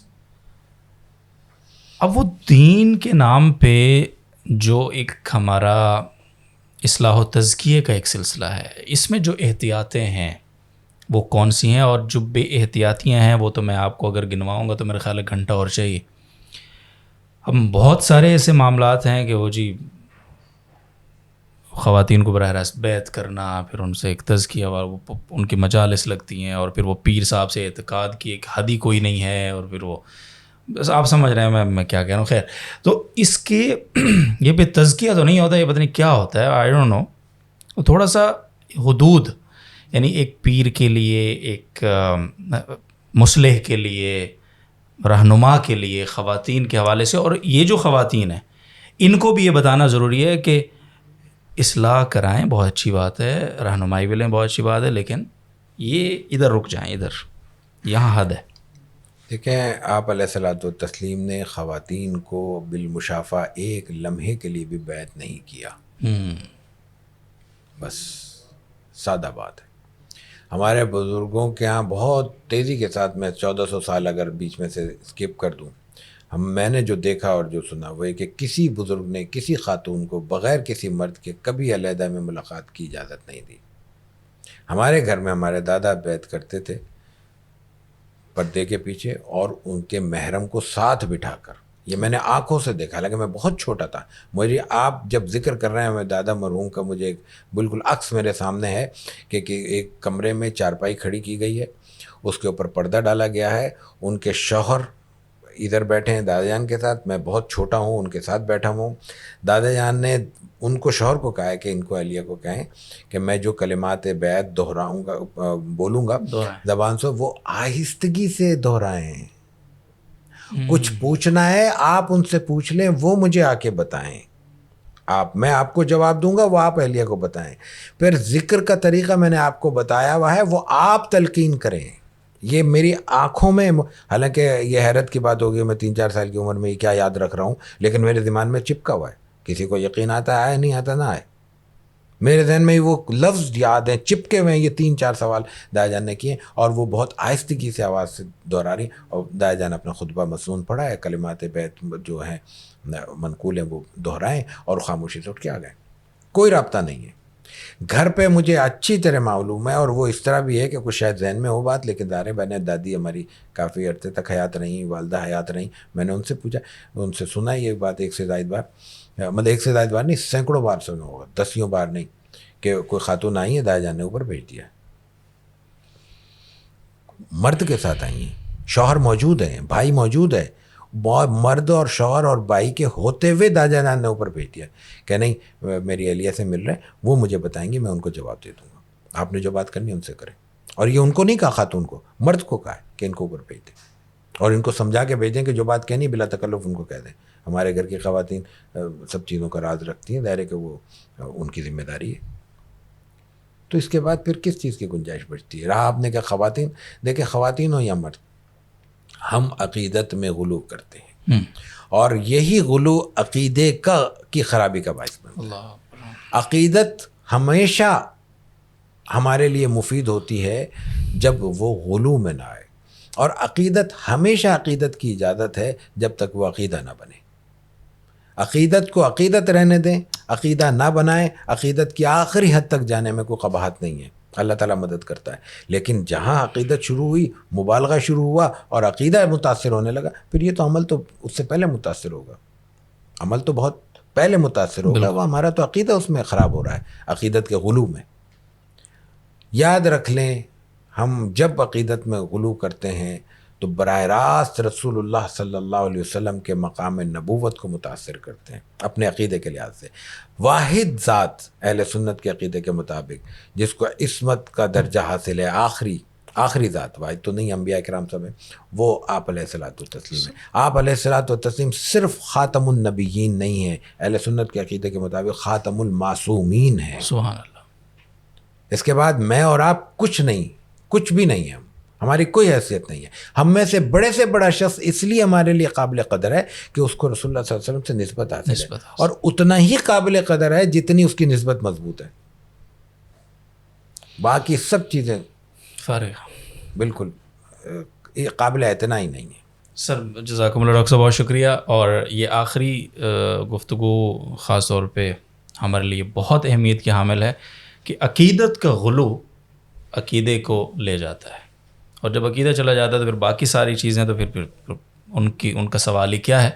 تو خاص طور پہ اس حوالے سے میں ریکویسٹ کرنا چاہوں گا کہ آج کل سوشل میڈیا کا دور ہے, واٹس ایپ گروپس بنے ہوئے ہیں, اور اسمارٹ فون پہ رابطے ہیں, اور اس طرح سے کوئی اصلاحیں نہیں ہوتی ہیں نارملی. اس حوالے سے اپنی آنکھیں, ظاہری آنکھیں بھی, اور ادھر جو اللہ تعالیٰ نے آپ کو دماغی دلی آنکھیں دی ہوئی ہیں ان کو بھی تھوڑا سا بصیرت, جس کو ہم کہتے ہیں بصارت اور بصیرت, دونوں کو کھول کے رکھیں. اور اس کے بعد وہ جو نسبت ہے رسول اللہ صلی اللہ علیہ وسلم سے کسی بھی بزرگ کو, کسی بھی شیخ کو, اس نسبت کے مطابق وہاں سے جو ہمیں تعلیمات ملتی ہیں ان کی روشنی میں اس رہنمائی کو لیں اور اپنے لیے مشعل راہ بنائیں, تبھی کچھ انشاءاللہ گزارا ہے. ادروائز بڑے حالات خراب ہیں, اور وجہ بتا دی ہے ڈاکٹر صاحب نے. اور بھی بہت ساری بہترین باتیں ہیں, بہت ہی خوبصورت گفتگو. میں نے آج زیادہ, میں بہت کراس کویسچننگ کرتا ہوں, مہمان آتے ہیں جب, لیکن آج آپ دیکھ رہے تھے میں یوں بیٹھا تھا, کیونکہ سیرت موضوع ہی ایسا ہے کہ اس میں کوئی بات بنتی نہیں ہے کراس ٹاک کی. امید ہے جس طرح مجھے بہت فائدہ ہوا آپ کو بھی فائدہ ہوا ہوگا. یقیناً آپ کا کوئی سوال ہو اس گفتگو کو لے کے آپ ہمیں بتائیے. انشاءاللہ ڈاکٹر صاحب یہاں قریب رہتے ہیں, آج کل وقت نہیں دیتے, مصروف ہو گئے ہیں, ذمہ داریاں بڑھ گئی ہیں, سفر بہت زیادہ ہو گئے ہیں, اور بھی بہت کچھ ہے. انہوں نے مجھے کہا ہے کہ قوالی نہیں کرنی, تو میں نہیں کرتا. تو انشاءاللہ لیکن پھر بھی ہم وقت لیں گے، ان سے مزید کچھ نشستیں کریں گے. تو اس وقت تک کے لیے اجازت دیجیے، خیال رکھیے اپنا، اللہ حافظ.